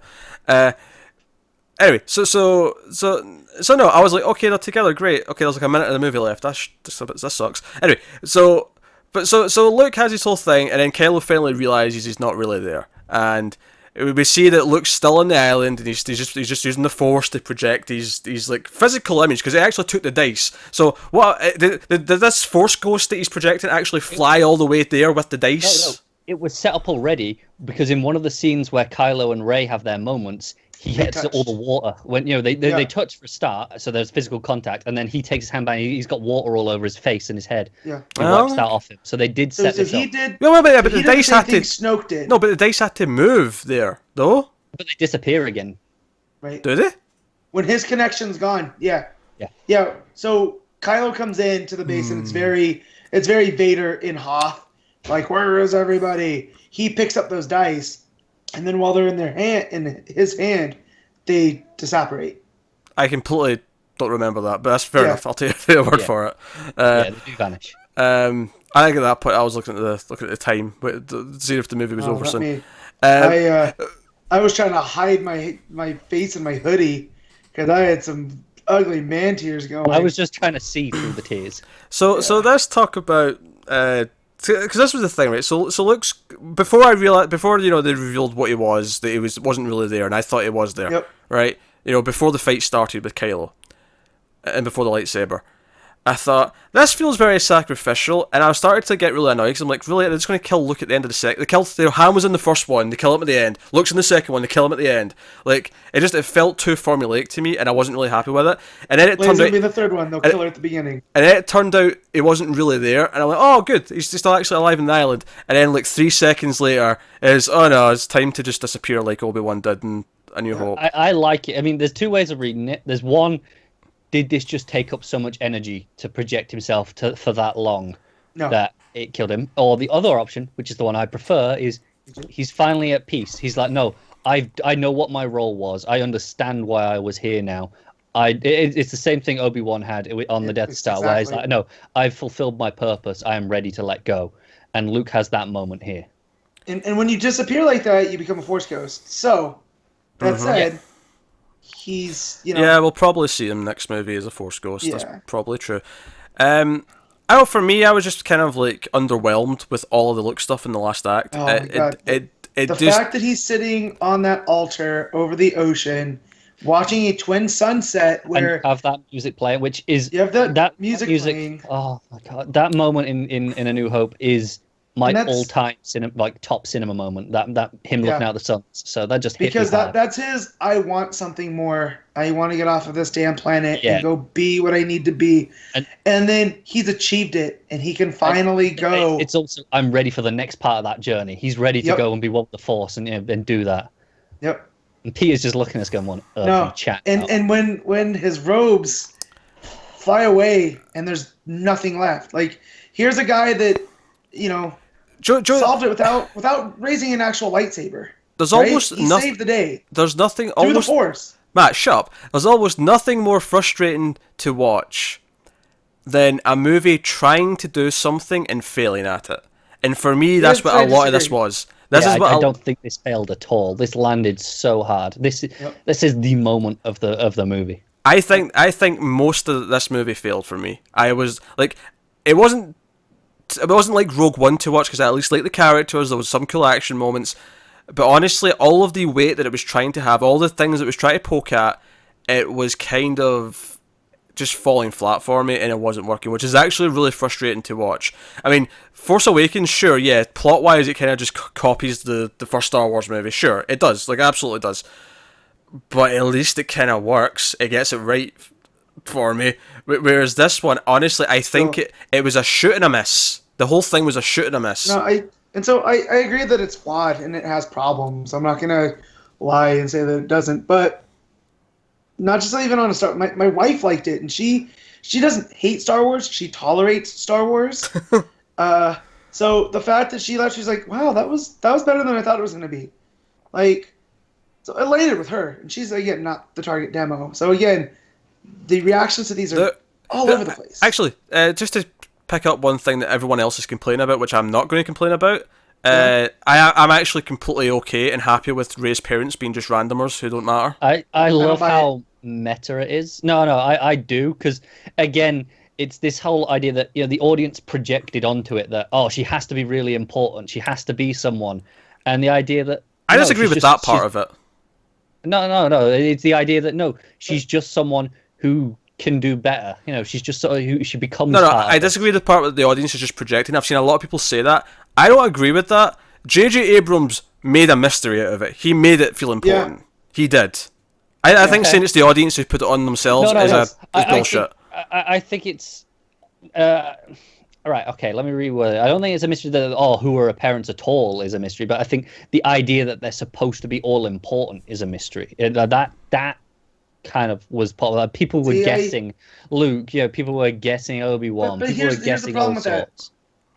Abrams created such a mystery out of it, right, that it can't just be that they were nobody. It can't be that they were just drunks that sold her for whatever. It can be. I like that. Out of all the things this movie tries to subvert your expectations on, this is the one that I think actually works. This is the one where it lands for me, because this makes her more interesting. She's a nobody, but she can be important. I like that idea. Yeah, I like that too. Yeah, I like the saber calls to her, not because she is someone, but because she can be someone, and the Force knows that. Yeah. It's like, okay, no, it's guiding. It's always doing that. So then there was no other Force sensitives that walked through the palace, and it didn't call to them. We know by the end of this movie, there's Force sensitives all over the place. Okay. Oh, sure. I wonder if it's the idea that she is still she's young and optimistic. She is Luke, essentially. From the original trilogy, she has that youthful optimism. Well, it could actually be simpler than that. It could be as simple as they make it very clear in this movie that she and Kylo are like two of the most powerful potential Jedis on the planet. So It's just as simple as she's just stronger than all the other potential Jedis that have been walking That's around. fair. I guess that's what it is. I don't buy it because the revelation comes at a point where Kylo's trying to manipulate her, Honestly, and we know that's how Snoke got him. yeah. You know. But Honestly, this is the thing, That's how the dark side works. I don't think Kylo is trying to manipulate her. I think he's being very genuine in what he's saying. oh yeah, in he his wants offer. he wants a second in command. He wants her to rule with Yeah. him. Yeah. He wants a partner. Yeah. Yeah, Um, but he's been constantly abused by Snoke. Like, it's not a benevolent relationship, right? That's all he knows. No, Yeah, I but mean, I will concede. I can see Abrams retconning it back into it was Yeah, in something episode all 9. along And this in is the what I'm next worried one. about. This is what I'm worried about the most part is the ping-ponging back and forth of these things where you have, like, so there's this meme going around that, like, people that complained about The Force Awakens, it was too much like Star Wars. And then The Last Jedi, it's not enough like Star Wars. So then, are we going to just tennis ball back Well, to 9 to where... Here, this is the thing with comparing this to Force Awakens, is that is actually my first kind of thing with it, is that it does feel like a change in direction after Force Awakens, which Yeah. isn't necessarily a bad thing per se, No. but I think because you've got Abrams back for 9, it might do a bit of a semicircle and go back the way. Yeah, Yeah. no, I And would I agree. feel That like- might feel weird. I feel like Kathleen Kennedy shot herself in the foot here by dismissing Trevorrow. Because at least if Trevorrow had, now we'd have Abrams doing his own thing, Johnson doing his own thing, and now Trevorrow doing his own thing, all within the framework of Star Wars. I think it makes a new trilogy feel different versus this now where it feels like Johnson's is going to stick out like a sore thumb. No, I agree. I think it should have been someone different. I mean, okay, they let Trevorrow go, fine. Yeah. I think they should have got someone else for 9. I don't think it should be Abrams again. I like Force Awakens, I do. Yeah. But I think it's going to feel weird going backwards. So he's agree. going to have to adjust, I think, or it's going to feel weird. Yeah. Honestly, Rey's parents' revelation is probably my favourite moment in the film. It's the one Cool. thing. I know, I like it. It's the one thing So- that utterly, completely landed was- for me. So what was it for you, Connor? What was the one thing that landed above all else? I mean, obviously, the moment of the movie for me is Luke at the end letting go. Right? But I think what landed a real amount is Yoda, because I didn't know Yeah. it was coming. Me too. And then you just hear the voice and you see the puppet, and it's magical. It really is. You see how Luke has become Yoda. He's become cranky and kind of a nuisance. Which honestly, Yeah. that's In a different way, though. Yeah. You know what I mean? but honestly, that's kind of part of what my problem is with Luke in this movie. Is he's just kind of this grumpy guy in the island, and then you have Well, the no, thing that does see, at the this end. is it. Like, and this is where I'm going to have to refer back to the prequels. I'm sorry, Pete. I know you don't want that, but they're relevant here. Yoda's journey. Right, so when we meet him in Empire, he is, this cranky, strange being. Whereas in the prequels, he is, he's wise. He's, the bastion of, what people will look to. The loss of everything and then the self-exile kind of turned on him. It kind of made him lose himself a bit. Yeah. Yeah. And the same thing happens to Luke. He's kind of going there. He has his moments of weakness because he's not as strong as Yoda in general. That's why he has the moment of weakness with Ben. But then after the incident of the temple, he goes himself, puts himself on exile, and he loses himself a bit. He kind of becomes Yoda, and Yoda kind of talks about that. It's like, no, we masters, we're destined to be outgrown, and we have to learn to acknowledge that. And I think that's talking part about generational stuff too. I think Yeah. that arc over more time would have been fine. I think my problem is if this is the only movie we're really going to get a lot of Luke, is I just felt underwhelmed with this whole thing. Like I felt like it didn't amount to a whole lot for me. I love the talk about the ancient books, and he's like, "So you read them all?" Well, some of them, but not all. Just page turners. They're not. I have Yeah. seen some people say, because I've only seen it once. Rey took some of the books and Yeah. then Falcon. I haven't caught that yet. I'll be looking for him a second. I didn't notice it until my second time. But again, I hope that's not the story. I like the idea that they burnt because the idea of the Jedi from that we're familiar with can't be the Jedi that goes on. Yeah, because it has to be they this failed. new version. It has to be what Rey and the galaxy idealizes the Jedi to be, is what they Right. have to be, not what they actually were. Exactly. So the idea that she took some of the books, maybe that can work because she grew up on this desert planet. There's a basis to work from. Yeah, But it's everything. But I hope it's just a couple of them because again, it happens super quick. It's I think Finn goes into the Falcon to grab something out of one of the drawers, and it's in. There's a couple of them there, but I missed it the first time I saw it, and I just hope that we're not gonna, she's not setting herself up as Luke did, where she's a bright-eyed idealist and then gets broken when things don't go her way. No, I think she has to be the one to break the cycle. Yeah. I do think. So then Luke and Vader bring balance to the Force. She has to maintain the balance. Yeah, she has to, or potentially her and Kylo together have to maintain the balance. And that's why I get back to the yin yang, because he has to have some light in him, right? And that's kind of been his whole thing. He's been conflicted because he wants to be dark, he wants to be evil, but the light's there. And for Rey, she wants to be good, but the dark is there, and they both have to kind of come to terms with this middle ground. I think is going to be the ultimate. And if you know anything about Lucas, he based the whole Jedi stuff off of his own personal religion with the Methodism, but also in Taoism, and that whole idea of yin and yang is right there. So the fact that it brought it back to this, and it's not, again, space biology. It is belief. Yeah. I mean, it helps that they're more adept at it. It's internal balance. That's what it is. And I like that. I like that there's the whole balance between them, and kind of Potter-esque in that way that neither can live while the other survives. No, that's true. Just also a small moment. I like that when Luke is bashing the Jedi, he calls him Darth Sidious, not the Emperor, not Palpatine. He says Sidious. Darth Sidious. I'm like, okay, that's cool, because obviously that was never a name in the original trilogy. No, it's Palpatine. Diane's whole kamikaze light jump through the ship was nice. Yeah. Again, that's one of those where I do wish it had been Leia. Like that. It's every time that when it was in the space, I'm like, have they swerved us? Did they kill her in this movie? Did they? And then here again, I was like, are they going to swerve me? And it would have landed better as well, because I thought Diane was okay, but I don't think they really did enough with her in this movie for me. Holdo. Diane, I don't think I cared enough about her as a character yet to really have the sacrifice part of it work for me. That's fair. How did that land for you, Matt? Is that the same for you? Yeah, I mean, I get it why she did it, and she's this especially because she spends like half the movie being this antagonist for Poe from our perspective.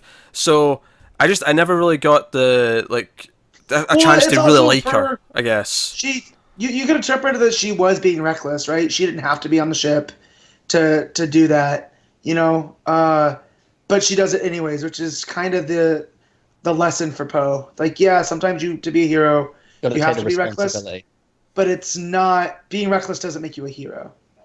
And so that landed, but I feel like she was such part of the structure of the New Rebels. It was a cool action moment. It was a really cool visual. It just the sacrifice for her didn't land that much for me because I didn't care about it. Should have been Akbar. It should have been Akbar, but this is another one where she was in one of the books that I've read. So again, I have an extra connection that it's not something I can turn off. It's I already know this character going in, so I have just a different perspective on this. Yeah, I really thought that she's our new Leia. She's going to be the leader of the rebellion going forward. Because Leia spends half the movie in stasis. I'm going to be honest. You could admittedly, some of this is hindsight because obviously we don't have Carrie Fisher for the next one, but I feel like you could remove her from the plot and it would actually just tighten a lot of things up, because now Leia would just be awake. It would be her that would make the sacrifice, and because I feel like a lot of the stuff with Laura Dern, it's like she's this extra character who I don't think we really need. No, I like how she plays off Poe though, because already the thing is, we had already established this close relationship between Poe and Leia, that they kind of have this connection. They're willing to share all the information. He's the best pilot. She says that. Exactly. Whereas Holdo comes in and it's antagonistic from our point of view because we're supposed to side with Poe, but in reality, it's just she's being a leader, and I like that it has that counterpoint. And it's a different style of leadership. My characters being split up wouldn't be fixed entirely by this, although it would put Finn back with Poe at least. But I do think there's just 1-2 main plot going on too many. I feel like if you condense it down to just the two, we're running from this ship, I may have Rey with Luke. I think if you condense it down to those two and gave both of them more time, you might actually solve a lot of the problems I had with this. As it is, I just don't think there's enough time given to either of them where a lot of it didn't land. You could send Finn and Rose still. She's a mechanic, right? Yeah. So I don't think that they needed to go to Canto Bight and have all that. When she could just be like, yeah, you get me onto the bridge, I can shut off that tracker. you know, and that could have been their mission. Joe, kind of, there's a little character thing that bugged me here. When she first meets Finn, and he's actually going off to find Rey. And it looks like he's deserting. Yeah, it's this little jokey moment where she's talking about how she's caught some deserters, and then she realizes it looks like he's a deserter. And we know he's not really deserting the fight per se. He's just going to find Rey. Oh, that's what Finn does, though. He runs. And there's a moment afterwards where like she kind of lies for him, or it's not even lies for him. Just when someone says how did they meet, she just kind of lies about it and doesn't say that she thought she was catching him running. Yeah. And that kind of fell for me a little bit because we knew he wasn't actually just being a coward. He just cared about Rey. So as much as it's technically a nice thing she's doing, it bothered me that she never really seemed to find out that what he was actually doing. Does that make sense? Yeah. I mean, I think so. I mean, I kind of get that maybe she just kind of gets, because she does say, no, I need to get this to my friend. You know, I need to keep her alive. You know, these are the things we got to do. So he does explain it to her. So I guess that maybe she does just understand it more than you think that she does. I don't know. I think for me, the script's just not tight enough. There's just too much going on. Yeah. And by the time we get to the final act, where again you're kind of drained, a lot of the big moments just weren't landing for me emotionally, and I was kind of just I felt disconnected. Which is the worst when you spent 2.5 hours watching a movie and you get to that final chunk and like all the big payoff stuff's happening and it's just not quite hitting. And you know, I like the message at the ending. I like that it's all about we've reignited hope, and we cut to the kids we met back at the horse stuff, and we see the kid with the broom like sort of grab it with the force power a little bit to sort of imply, future Jedi are in the making, they're coming. Yeah, I mean, just to talk about this kid specifically, I've seen a lot of people go, this kid is going to be important in the next movie, or he's going to be you know Johnson's trilogy. I don't think that's what this moment is. I think it's just supposed to be like, no, there's this generation of kids out there, and this is hope in the galaxy. It's representative. It's not necessarily this character himself is important. Yeah, because you have the other two kids in the stable. It's funny you bring that up and you complain about it, because that's actually one of my biggest complaints with Star Wars fans, is that everything has to somehow connect to something or have meaning or be important. Yeah. When some things just don't have to be. It's okay for them to just be a random thing. Yeah. Well, that's fine. I'm defending this as being just it's representative. No, I just think it's funny though that you bring up this point, because that's usually my biggest pet peeve with Star Wars fans. Yeah, I hadn't heard that where people saying he has to be the next. It's all everyone is saying that about that. Like all especially all the news like websites and like entertainment websites are going, this kid's going to be doing this. Where could he be? Yeah, they're hunting for clicks. Matter. I do think there's going to be a bigger time jump though between. I think there has to be. I think there has to be a few years, maybe 3 years. I think it might start with Leia's funeral. Yeah, because Kylo has to be like full, like he's in power now. He's been in power for a while, and it's his empire. He's supreme leader, Ren. Also, the Knights of Ren, which was something that were set up by JJ. He's coming back, so expect that. I mean, I think we did get a little bit more of where they're going to be, because Luke says that Kylo took 5 of his students with him. I assume they became the Knights of Ren. That's what I'm thinking too. So I think it wasn't completely ignored in this. We just didn't see them yet. But I think they will show up in the next one. The fact that JJ's there, if you do a time jump to, you could also have Rey training, not a new generation, but other people. Like there has to be people within the rebellion that are force sensitive. You would think, right? If not, she will find one of them during the movie. Yeah. That's where I'd go with it. I'm trying to format it to JJ, and that's what makes sense. Because he's a filmmaker that I like a lot. He's had more hits than misses with me. I'm just worried about this one because, again, the ping-ponging back and forth. I'm really worried about Han Solo because of Ron Howard. Yeah, I'm worried about Han Solo. I was always worried about that movie because I just don't think it's a good idea. Just at base level, making a movie about a young Han Solo. I mean, I don't think it was a great idea, but I definitely got more worried about it after the director change. Joe, the funny thing is, though, is I heard some stuff about the director change. Apparently, the Lord and Miller, right? Yeah. Yep. Apparently, they were hiding dailies from the studio because they knew if they saw them, they might not get away with what they were doing. and that was part of the contention eventually. And it makes me, because apparently it was they were like because if you ever seen their humor, if you think of their Community episodes, it's all very self-referential and poking fun at themselves and doing a lot of that. And I think they were doing that, and I don't think Lucasfilm wanted that in a Star Wars movie. They don't want it be, I mean, they'll poke fun at themselves a little bit, don't get me wrong, but I think Lord and Miller poking fun at themselves is too far. No, I think I understand that from Lucasfilm's perspective, going, okay, this is too far. Then don't hire them. But yeah, that's what I was going to say. Yeah. You know what you're getting with them. Like, had they hired him had they hired Ron Howard from the start, I think I'd still be like, this might not be a good idea. But at least it would make sense. He's a safe director. That's the thing. I'd have been more excited. I mean, I was relatively excited before, just based on Lord and Miller, because I like them a lot. Yeah. So I wanted to see what they did. If it had been Ron Miller from start, I'd been less excited. Ron Howard, what was it? I'd have been Ron less Howard, excited. yes. I've too many names now. I'd have been less excited, but I still think it could have been a good film. Whereas now I'm concerned it's going to be a mess. And this is still supposed to be out in May, last we heard. And we've seen nothing. And apparently Ron Howard reshot the whole thing, doubling the production budget. Yeah. Well, he's a Clint Eastwood type where he knows what he wants and how to get it out of actors, so he can move quick. I was surprised seeing that. And maybe the dude playing Han Solo got better in the second time they shot it, because apparently he needed acting lessons halfway through the shoot. Yeah. Not a good sign.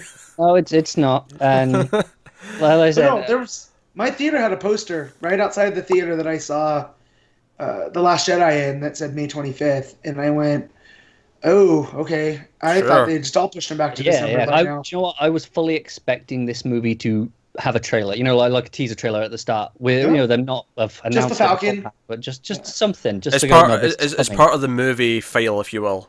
Rather than being one of the trailers of the theatre show, actually attach it to the file. I know we've had it in the past. They've gone, oh no, we're launching this trailer at this movie. Yeah, we've had it. I mean, they haven't done it in the last couple of years. It seems to have stopped. But it used to be a big thing. Well, related to Star Wars, the famous example was that Brad Pitt movie, Mickey Blue Eyes, I think, was that what it was called? No, that was Hugh Grant, my friend. Meet Joe Black. Meet Joe Black. I think it's Meet Joe Black. That had the Phantom Menace trailer. Yep. Yeah. And people went to see that just to see the Phantom Menace trailer. And obviously that's gone away a bit in the internet age, but it was still a thing even up to a couple of years ago. I remember hearing, it's coming with this. It's because movie. now in the internet you can have like a premiere of the trailer itself, and you can make it a big thing on its own, and you can be like, everyone come see it. The teaser for the premiere of the teaser trailer. That can piss off and die. Yeah. But I fully expected it to be with this movie, and then it was. I'm like, okay, so we're supposed to have this movie in 5 months. So I've seen. And now nothing. I know people that were super stoked for Johnson's trilogy. They're super worried now because they didn't like this. But I feel like if you give him his own characters to work with and he can build them from scratch, I think it's still, we'll see. I have no idea what he's going to do. As long as it's not about Canto Bight, I'll be fine. Because I don't care about Space Monaco at all. Yeah, as far as going forward, I was in a weird place before because I really didn't like Rogue One. I wasn't ever a fan of the idea of a Han Solo movie. I'm not a fan of an Obi-Wan Kenobi movie. I'm not a fan of a Boba Fett movie happening. I don't care about any of those things. But I did like Force Awakens, so I was still, I should like Last Jedi, and then I'm really disappointed that I didn't. I'm actually disappointed. Whereas with Rogue One, it was more you kind of expected it. Yeah, it was kind of this weird thing where I had no horses in the race, if you will. Yeah, you didn't like it, but there's no reason to be disappointed if you don't care in the first place. Whereas this one, I did care, and it felt like it just didn't deliver on everything that I came out of Force Awakens being really happy about. That's fair. Yeah. I've seen some people say that maybe they'll take Johnson's trilogy away from him, because even though critically it was well received, the audience is very mixed. I don't see that personally. I don't think that'll happen. I'd be surprised, especially at the box office. It did pretty well. I think it did like 220 opening weekend. I mean, I think honestly the box office will do well regardless because it's Star Wars right now. Well, I mean, Rogue One did about half of Force Awakens. Yeah, but it's not a main entry. It's not. This is a little bit behind Force Awakens as of right now, but it's still like the second highest opening weekend in America ever. Yeah, no, I think it makes sense. I think you're going to see these opening weekends for the main entries just decline slightly every time, and until inflation kind of beats the decline. Yeah. I do wonder how it's going to hold over its entire run, is the question, with this mixed reception. But I mean, even just without the mixed reception, I think Force Awakens had an obscene amount of repeat viewings from so many people because it was the first good Star Wars movie in a long time. A long time. I may or may not have seen it 4 times in the theater. And I did 3 And myself. here's the thing, there's a Star Wars movie every year. And even Matt was telling me the other day, even as a Star Wars fan, it wasn't the same atmosphere going into this one, just because you've had two in the last couple of years. Like, I agree, and I said this as well. I don't think it was ever going to be. I don't think anything could ever have matched the atmosphere of Force Awakens. Although I figure with the saga trilogies, I feel like it should have been there, at least for me. I definitely. I mean, again, this is where your own experience. My cinema was definitely more excited than it was for Rogue One. I can guarantee that. Yeah, I mean, I ain't got a midnight showing, so I can't attest to, what the mood was in the room. It was just kind of a normal showing. But it's funny because obviously, and this is the funny thing, I love that I can just immediately say the word Marvel to Connor and he knows how I feel, because we feel the same way on that. And the funny thing is that I feel kind of the same way with this, where I already have this fatigue where I'm like, I've got another one next year, and I'm just... I like one a year. I do. I think I agree there is a danger of fatigue. I think I won't feel it with one a year, at least not for a while. Because even the Marvel movies, it was not till... It took a few years, before you started to feel it. It took a while, at 2-3 a year, before I'm starting to feel it. No, if they start pumping these out more, then I'm worried. And admittedly, like, the problem with Marvel isn't so much that they keep pumping them out. It's more that the formula is starting to, it became really apparent at a certain point. I think if you have one a year, it's less obvious, because you're going, it's only once a year, you're only feeling it once. But if you get 2-3 a year, you go, well, I just had this 3 months ago. And I want to make this clear, like, that Rian Johnson trilogy announcement is the best Star Wars movie announcement they've had in a while, because it's not going to be any characters from the original trilogy, it's not going to be connected to anything else, it's going to be a completely original thing in the Star Wars universe, somewhere else, sometime else, and it's going to be a trilogy. And I do think there's potential there. Admittedly, after this one, I'm not as enthusiastic about it, because I feel kind of let down. You didn't like the script, which is inherently his. We think it's inherently his. Yeah, I mean, he's credited as the writer. He's writing, the writer and director. Yeah. So I think if you don't like this, I understand, but I do think it lives and dies on his shoulders. I do too. Yeah, I do too. But I do think you're naive if you don't think there's notes. Oh, there's of course there is. But that's any studio movie, Pete. Like, that's... Yeah. No, it's any tentpole franchise movie. It's not any studio movie. Well, it's any of these big, huge blockbusters. Like... Well, yeah, but that's the problem. That's the problem with blockbusters now, though. Received notes on Ready Player One. And it's Steven Spielberg. Maybe. No, I agree with that. I think he is. I think that's inherent with any big studio movie, like Matt's saying. I think, there will have been notes here. So, you've got to do this. But there's certain things that'll be like, okay, this has got to be there. No, okay, it's always been there. It's always been there to an extent, right? It always has been. But here's the problem: I am feeling more and more like every single Disney movie feels like this.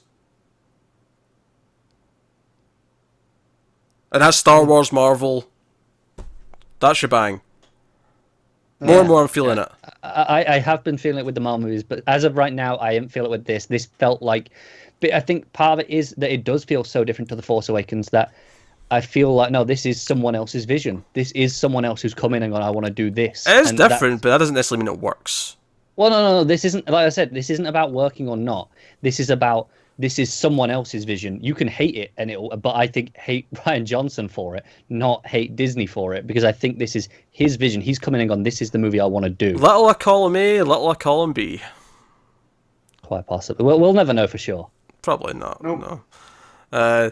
Because Disney have got a grasp on it. We're never going to get like another studio who gets the rights and then makes a documentary telling all behind the scenes about how it went down in a negative way. What if that's what George Lucas has been working on for the last 4 years? Yeah, George Lucas is making a documentary on how Star Wars is floundering without my touch. I did laugh at his naive comments about the movie before it came out, because I don't know if you saw it. He visited they invited him down for a day. It's like, hey, come check out what we're doing. Show him some. He goes, why have you built all these sets? I'm like, of course. They went, I thought that's what you like. All this is because Yeah, but you don't need to. Just what's the point? My God, Well, there we go. That's George Lucas's modern like- problem. In a he's nutshell. 2 steps away That's from like you Tommy take- Wiseau. Yeah. So you take Grandpa's driver's license away because he's wrecked the car too many times, and then he goes, "Give me the keys," and it's like, no, this Grandpa. I will defend Lucas's ideas. I think, yeah. He's always been much more of an idea guy, and he's laid the foundation for what they're able to do now. Just through with merchandising. This is his monster that's gotten out of control. You know what I mean? Yeah, out of control indeed. But he's still an idea. He still has given me 2 of my favorite franchises of all time in Indiana Jones and Star Wars. So, like, I owe him that. Yeah. But yeah, don't let Grandpa drive anymore. He's blind. He can't hear. And do you know what I want to make clear, because I've been very negative, it's because I'm talking to you two, so I'm coming with the opposite opinion as much as possible. I do want to make it clear, I do not hate this movie. I don't. You're not one of those. You still started with no, to be fair, that's not that bad compared to what I'm seeing online. That's it could have been worse. Obviously, I said at the start I'll do it in 1 or 2 words, and I gave you a noise. If I was to come back to that and say I'll give you a word how I feel about this movie, I feel underwhelmed. That's fair. That's my feeling. The entire thing, my feeling. I've seen genuine comments saying this is one of the worst movies they've ever seen. That's stupid. I can't fathom that. I can understand people not liking this movie, but you say that, and I go, have you only seen 5 movies in your life, and they were all masterpieces? Anyone who's ever heard me talk about the prequels will know that I think they're all trash. They are all trash. They are trash. Arguably, and I've heard other people say this, actually. I'll give Rich Evans of Red Letter Media this quote, because I agree with this completely. Relative to their budget, they might be the worst movies ever made. Relative to their budget. However, as far as worst movies ever made go, even Attack of the Clones, which I think is complete garbage, is not one of the worst movies ever made. It's just not, is it? No. It's garbage, it's bland, it's tedious, it's horrible characters. The worst Star Wars movie ever made. But it's not Bye Bye Man. It's not Birdemic. Come on, people. There is perspective. There is a level of technical competency, at least. Maybe not across the board, but in places. They recorded sound. Attack of the Clones, so my gym, it's this time of year. My gym has a bunch of TVs on. They're always playing Star Wars this time of year now. Like, instead of Christmas movies, it's Star Wars. I approve. And the music, not the music, but you get me to go to a gym. Yeah, I look up and I see it's clearly Star Wars because there's spaceships and whatnot, and I start watching and I'm on the treadmill, and there's Mace Windu. I was like, okay, this could be Revenge of the Sith. Oh wait, no, there's Anakin with his rat tail. It's there's Padme. Okay, I think I should leave. Hey now. Matt, I really don't like sand. Do you know that? I know. I hate sand. Worse. Yeah.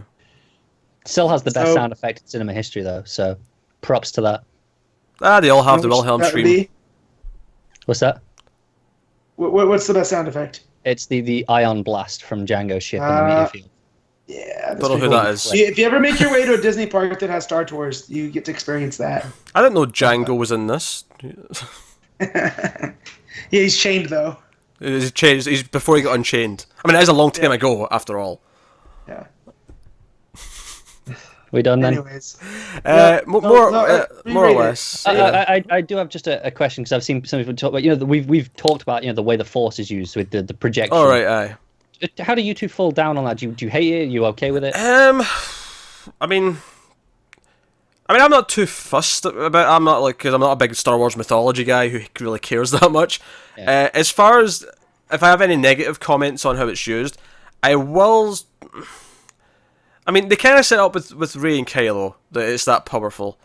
I guess maybe just from Luke's perspective, I've never seen him do anything remotely as powerful as that. So maybe it jumped to 11 from whatever I said he was before. Yeah. So maybe it's a bit of a leap more than I'd liked. The fact that it can do that, though, I mean, he died right after. So at least I'm not saying it's easy. Yeah. I'll give it that, I suppose. Yeah, I know, because obviously other people complained. They did, and this is funny because I said, I need to get caught up on Rebels because they might reference things, and people's like, they're not going to do anything like that. There's no direct references, but that concept of projecting themselves through the Force is something from Rebels. They introduced that in season 2, and that was a big part of that. So that's there. And also, just on a side note, the crystal wolves going out the cave and leading them the other way route. They did the exact same thing in Rebels with the Loth cats, and it's awesome. Yeah. My little white dog looks like one of those, so it was pretty cool seeing them. I'm pretty jealous of that. Yeah. Those things are cool. But they are cool. And look at this. We've done God knows how long we spoke, and we barely touched on the porgs. Yeah. I'm disappointed Chewie didn't eat one. Oh god! It's cooked anyway. You should have just eaten it. Yeah, I was like, eat that thing, then stomp on a few more, kill a few other 100 Chewie. I'm fine with them all there being all the sad eyes. I think he should have eaten it anyway. I agree with that. Yeah. Actually, on that point, there is a lot of excessive characters who are there from the original series just to kind of be there. Like, R2's there. Don't get me wrong, I actually did like the moment where R2 used the original message from A New Hope. That was a nice little moment. He's like, that was cheap. Yeah, that was a nice little moment. But yeah, you've got a couple of random C-3PO moments. You got Chewie around. He doesn't really do anything in the movie. I mean, really. No, they're more there because we know they're there because he went with Rey. So yeah, he didn't have a lot to do, but he's there. It's one of those things that feels a little bit fan service where we have to have them all be around just so that we can see them a little bit. I think that's to be honest. I mean, Chewie and R2 key to the rebellion, though. Yeah. Yeah, Chewie and R2 are set up from the end of the last movie where they went to the island with them, so there's nothing we can really do about that. And she spends most of the movie still on that island with them, so that's fair. 3PO, he's the Resistance's spy master, so of course he's going to be around. That's why the Resistance is in such bad shape. Yeah. It's 3PO's fault. Oh dear. He's a spy master that doesn't understand people won't recognize him with a red arm. The irony of that is beautiful. Yeah, but I love just a little small thing when Luke tells R2 to watch his language because they're on a sacred planet. Yeah. Like that just kind of a callback to the R2-D2 subtitles that go around YouTube. Yeah. Those crack me up. We never really talked about Benicio del Toro's character that much. I didn't like him. Waste of Benicio. Yeah, I just thought it was a waste of time, really. Because I like what he did for Finn's character. The conclusion was exactly what I thought it was going to be, and it was just kind of like, okay, we've done that now. No, I agree with that. So there's a whole. It wasn't nearly as smooth as Lando. Like, come on now. Honestly, turn on your friends at least. I know that we've been told no Lando in this movie, no Lando. When they were going to the casino, I was like, "Is it going to be Lando? Is Lando going to be there? He's got to be there playing dice. Like, yeah, he'll be playing Sabacc somewhere. Yeah. I did like Justin Theroux's little appearance as the slicer. Yeah, Bond basically. Yeah, he's Star Wars Bond. Yeah, I immediately thought of Pete, and I in my mind's eye could see Pete throwing his hands up and go, "Not now, Star Wars and Bond." Like, it's a fair thing to think with me. We got Maz in one scene through a Skype call, which was just kind of there. Hey, remember Maz? She's a thing. No, agreed. That was superfluous. I feel it was just a few too many things. So I guess we should rate the movie before we go. We should give it the old rating. I'll make Connor go first. He's not usually for Jigowatts, so Connor can go. And I'm ready to mock him and shame him for the silly high score that he's about to get. It is going to be silly high, and I will concede it's not a perfect movie, but it made me feel so many things.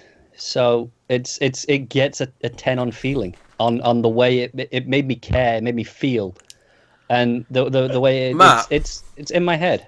He doesn't like Back to the Future, and he just gave us a 10. No. I never said no. You say this all the time. You go, you don't like Back to the Future. I didn't say that. I said I don't love Back to the Future. I think it's a good film. You don't like it enough to watch 2. I haven't seen it.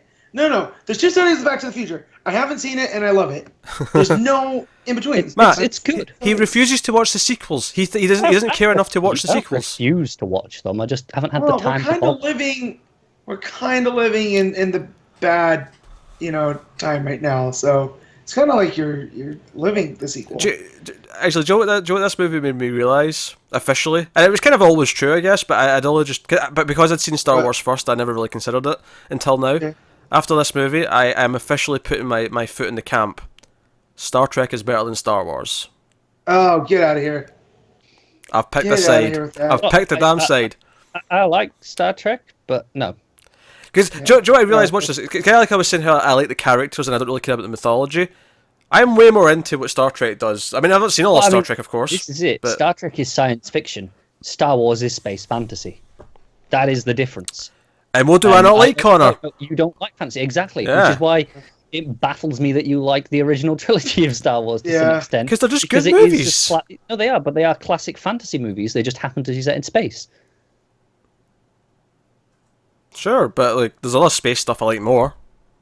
Well, no, I mean that's the thing. I'm surprised you like them at all because they are high fantasy, just in space. You've got the wizard, you've got the magic, you got the chosen sword, you've got all of it. It's just. I mean, we mentioned Back to the Future. That's not space, but it's sci-fi. But Alien and Aliens, I like that more than Star Wars. Or what else do I like more than Star Wars? Is set in space. Firefly, god damn it, better than Star Wars. Yeah, but without Star Wars, there is no Firefly. I don't care. You have to have the rough draft before you actually have the good version. It's fine. Well. Makes sense. I hate that argument. X wouldn't exist without Y. I don't care. Well, That doesn't make it inherently better because it existed first. My parents existed you can before also say me. Firefly's a space fantasy too, because there's Western elements. That doesn't make it a space fantasy. It's a science. It's a space western. It's a space western. It's science fiction with Western elements. Regardless, my parents existed before me, and I'm better than them. So case in point. Anyway, Connor gave it a 10, like a moron. Matt, I'm willing to accept that. What are you giving it? Yeah, so upon my first viewing, I gave it a 9, but upon subsequent viewing, it's an 8.5. I'm gonna drop it by 0.5. All right. I'll be honest. I've really thought about this score because I'm not like kind of like what Connor was saying that there's kind of been objective and then there's feeling. Like I can objectively say it's at least technically up until this point, but then I go, yeah, but my feeling is more. That's it, because I like objectively, I'd say, yeah, probably is of it. It's not a perfect film, which is, if you want to go straight down the line, 10s maybe should only be for perfect films as you see them, but it's the way it makes you feel as well. Yeah. Well, perfect doesn't exist. If that was the rule, then there would never be a 10. Yeah. Yeah. Perfect doesn't exist. Every movie has something At the wrong. end of the day, we're rating art, and everything is subjective too. So It whatever. is. Dude, your 10 could be someone's 5. To a point. I know That a lot of said, people like that. that said, when you watch Birdemic and they've not mixed the audio together, you go, no, that's objectively just bad. There's no, there's no. yeah. Yeah. there is like, there's a line. With things that are bad and things that aren't. You know what I mean? Like, again, it's art at the end of the day, and it's hard. That's it. This on a technical level, aside from maybe the Fathiers looking a bit wonky, succeeds. That's a baseline that everyone should agree on. Oh, that Leia scene. Oh man. I said a technical level. So stupid. So it's funny. I can't remember what I gave Rogue One last year. It was like a 5 or a 5.5, but I think over time I've like bumped that down to like a 4. This. I can't give it that. I have to go 5.5. I was wanting to give it a 6, and I can't do it. 5.5. I'm disappointed. I'm underwhelmed, and ultimately I left just kind of shrugging my shoulders. And it's left me in a place where, more than ever, I'm just not that excited for any more Star Wars I movies. left wanting to turn around and go into the next showing. Yeah. I am so lukewarm. I got into a fight with my wife last night because she went out and did stuff, and I was like, in the time you were gone, I could have went and saw Star Wars again. She goes, well, why didn't you? I was like, that's not the point of the argument, okay? That's it. I'm trying to figure out where in my week, where can I go and see this again? What can I sacrifice to go and make the time for this? Joe, the sad thing is, and I hate that I feel this way, but I don't know if I'm ever going to watch this again. Oh man, I can't wait to watch it, and I'm going with my mother-in-law on Christmas Eve. And for the record, I saw Force Awakens twice. I actually cared about that one enough that I went and saw it again. Huh? So I'm not. To be fair, you did have a limitless pass at that time, right? I did not. In fact, I just got rid of that. Okay, I knew it was around that time where you had your unlimited pass. I didn't know if that. Okay, fair enough. It was just after. I think that was actually one of the first movies I saw after that. So you paid twice for that one. I did. Okay, no, fair enough. There you go. So so it's not that I can't like Star Wars. It's just the things I like about Star Wars are not the same things that everyone obsesses over. I like characters. Characters typically are what sells me on most things. Mythology is great when I like it, but I don't need to like it. It's the other stuff I typically like. and for me, this movie fell short of that. So that's. Okay. I mean, I know I've nitpicked a lot of other things, and ultimately, I could probably forgive a lot of those if I really cared about what the characters were doing in it. That's the thing I do. Like, you know, like especially like Rey and Kylo's journey, their relationship. I love everything that's doing. Like, I really do. I like the ideas. I like parts of it. Some of it felt rushed to me. Right, I didn't, you know, feel the impact of it. I guess where they wanted me to. Oh well, I guess I guess that's. See you next year. That's Last Jedi. God, I mean, I'll be honest. If it wasn't for us reviewing things, there's no way I'd be seeing this Han Solo movie in the theater. Yeah, you would, just out of morbid curiosity. I don't think I would. I honestly, as I'm getting older, more and more, I'm just sort of like saying, I don't have to see some things like when they come out. I just don't care enough. I mean, I said then, see you next year. I'm still assuming it's going to get pushed to December. Yeah, they never said it. Maybe not. Maybe not. I mean, maybe. All I know is I just wish there was a Boba Fett movie on the horizon so Pete had to see it. That's all. I mean, God. again, officially, all we know is coming is Han Solo, Episode 9, and the Rian Johnson trilogy. Officially, that is it. Officially, yeah. I wish that would be it for right now. I'm just leave it alone for now. And I want my Kenobi movie. I want my trilogy, Kenobi movie. I want my one movie. Let us miss Star Wars. That's what made Force Awakens feel so great, right? We missed it. Disney's not going to do that. They should. I mean, they're not going to. This is the problem. They have other things they're working on now, Connor. Okay, they can let Star Wars have a break. Yeah, but here's the thing, though. This is the thing. We're going to have the same like 5 or 6 franchises have yearly movies, and it's going to get so boring. It's going to be Marvel, Star Wars, like, and now they've got Fox. DC shot themselves in the foot. It should be DC. Here's maybe the benefit of the Fox deal in general. They've got all these other movies to consider as their own now, so maybe they have to ease back on the Marvel, going, all right, well, we don't need 3 of these a year. We can do one of these, one Star Wars. Yeah, but that's why they bought Fox, was for those properties. And we're going to get X-Men, which it might be great. Like, I actually think X-Men movies over there might actually capture what I like about X-Men more than what Fox ever did. Yeah, so there's potential. I think Matt froze. Oh, Matt just froze at a really funny place. So there's potential. Yeah. I don't feel like they need to build.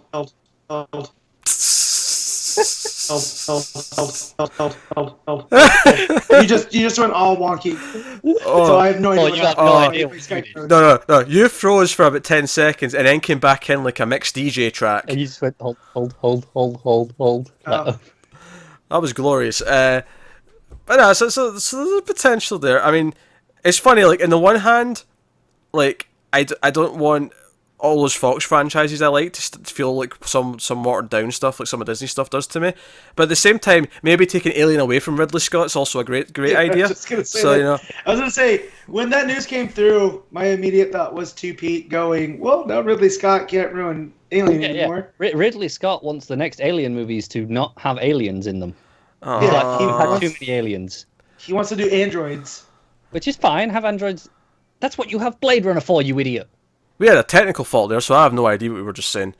Matt was going in and out of things, and then tapping noises were happening. Yeah. Oh, yeah, we're talking about Alien and Ridley Scott being Fox, a knob. Yeah, what the Fox properties may end up doing. I don't know.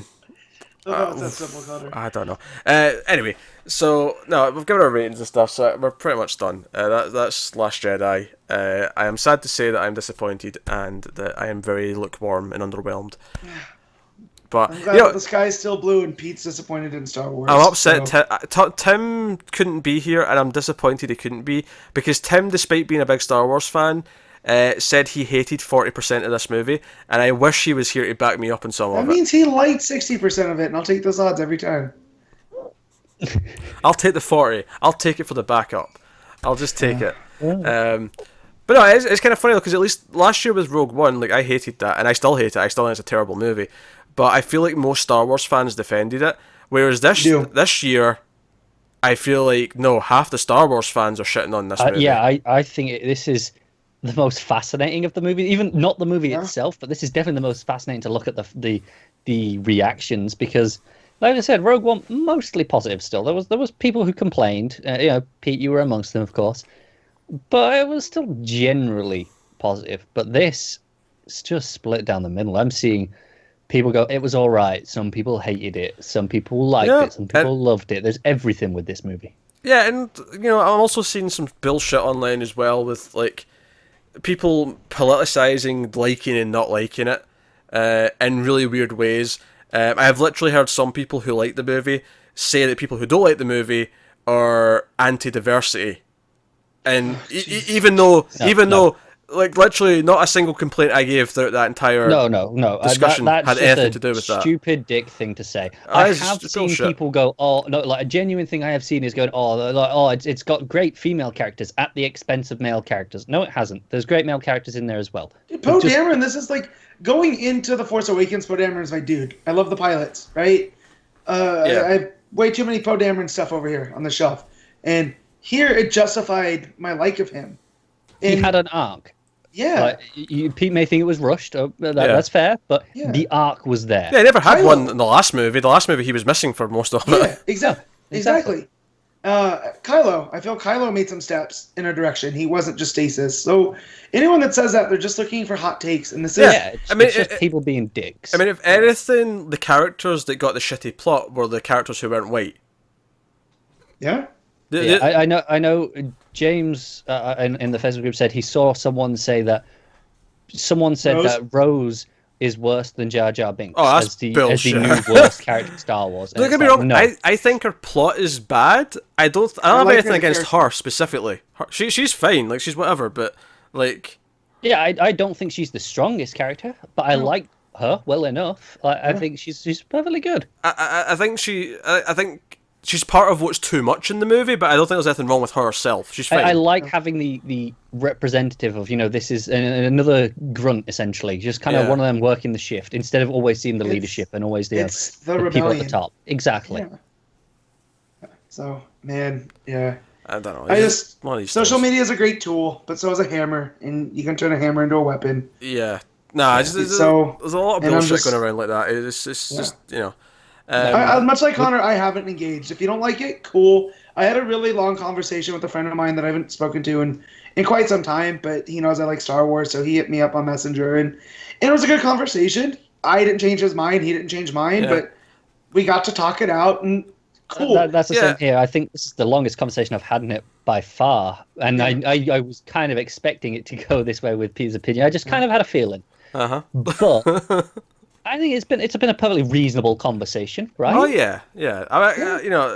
Beyond the other stuff, I've seen the complaint being, people who didn't. I've seen people complained that Force Awakens, I think Matt mentioned this earlier, was too similar, and then this was too different, and then people are complaining about that. My complaint here is that it's not that it's different. I just don't think it works. I think do something different. I'm all for doing different things with Star Wars. I think people who say it, I've seen some people say, no, it's still just Empire and Jedi smashed together, and I'm like, oh, it's not. It's doing different things. There are elements from those, but it's doing its own thing. More of a sequel to the actual saga than Force Awakens was, because it picks up on themes from the saga as a whole and runs with them like a sequel should. It's fair to not like this movie. That's on you. Exactly. I don't mind if you don't like it. But to say it's just a rehash is just wrong, I think. Or to say it's 100% hot garbage, too. Like, there's good stuff in there. I think if I'm ranking them, the sad thing for me is that this still comes in, like, 5th. This is pretty high for me. It's pretty high. But, I mean, there's now more Star Wars movies that I don't really like than there is that I like. We're officially at that tipping point. I would say I like this more than The Force Awakens because... I like what it's doing. I love that it's doing some different things. I love the feeling of actually being surprised when things happened in this movie. Yeah, actually, if I had to rank them, I'd probably put it. It's probably up 4th now, so I'm close with Pete. I think I've got it. But again, I'm gonna watch it every year like I do the rest of them. So it's like, come on, Rogue One. I'm not gonna do that with because not twice is enough. Yeah. I like. But whatever. Well, there you go. This discussion. This has been on a long time, so I'm going to wrap this up here. Yeah, so let us know what you think of Star Wars: The Last Jedi in the comments below. I'm ready for the hate that I know I'm going to get. But yeah, so let us know. Get us on Twitters at mail_fuzz. If you want to support the channel and everything we do here, head over to patreon.com/mailfuzztv. You can do that over there. There'll be links to start that and then other important stuff in the description. Otherwise, though, that is us. We will have best movies of the year and stuff coming up over Christmas. Me and Matt have at least one more Jigowatts planned. Not for a brand new movie, but a movie that came out this year that we're both getting to soon. And then if Connor actually fits in another movie, there might be another Jigowatts for another really interesting film. I have plans. Yeah, okay, that's cool. It's that time of year, man. I'm feeling the crunch. Like, I couldn't figure out stuff to watch. Yeah, I know. Like last night, so for the first time in ages, I was like, I'm watching a movie from this year. I'm doing I did it today. I watched John Wick 2 earlier today. I'm trying to cross off some of those 2017 movies. I was watching. I admit I fell asleep a little bit because it was late at night, so I need to finish it off. But Atomic Blonde, pretty good from what I see. Yeah, that's on my list to watch. I've got a bunch of things. Well, let's talk about this offline, guys. Yeah, I've got about 10 things to watch. But anyway, that is 1.21 gigawatts. So thank you very much for sticking around. It's almost the end of the year, and we have a few more, crunch episodes, as Matt put it, to get out. But that is us. So thank you once again. Keep watching movies. We'll see you next time. Goodbye.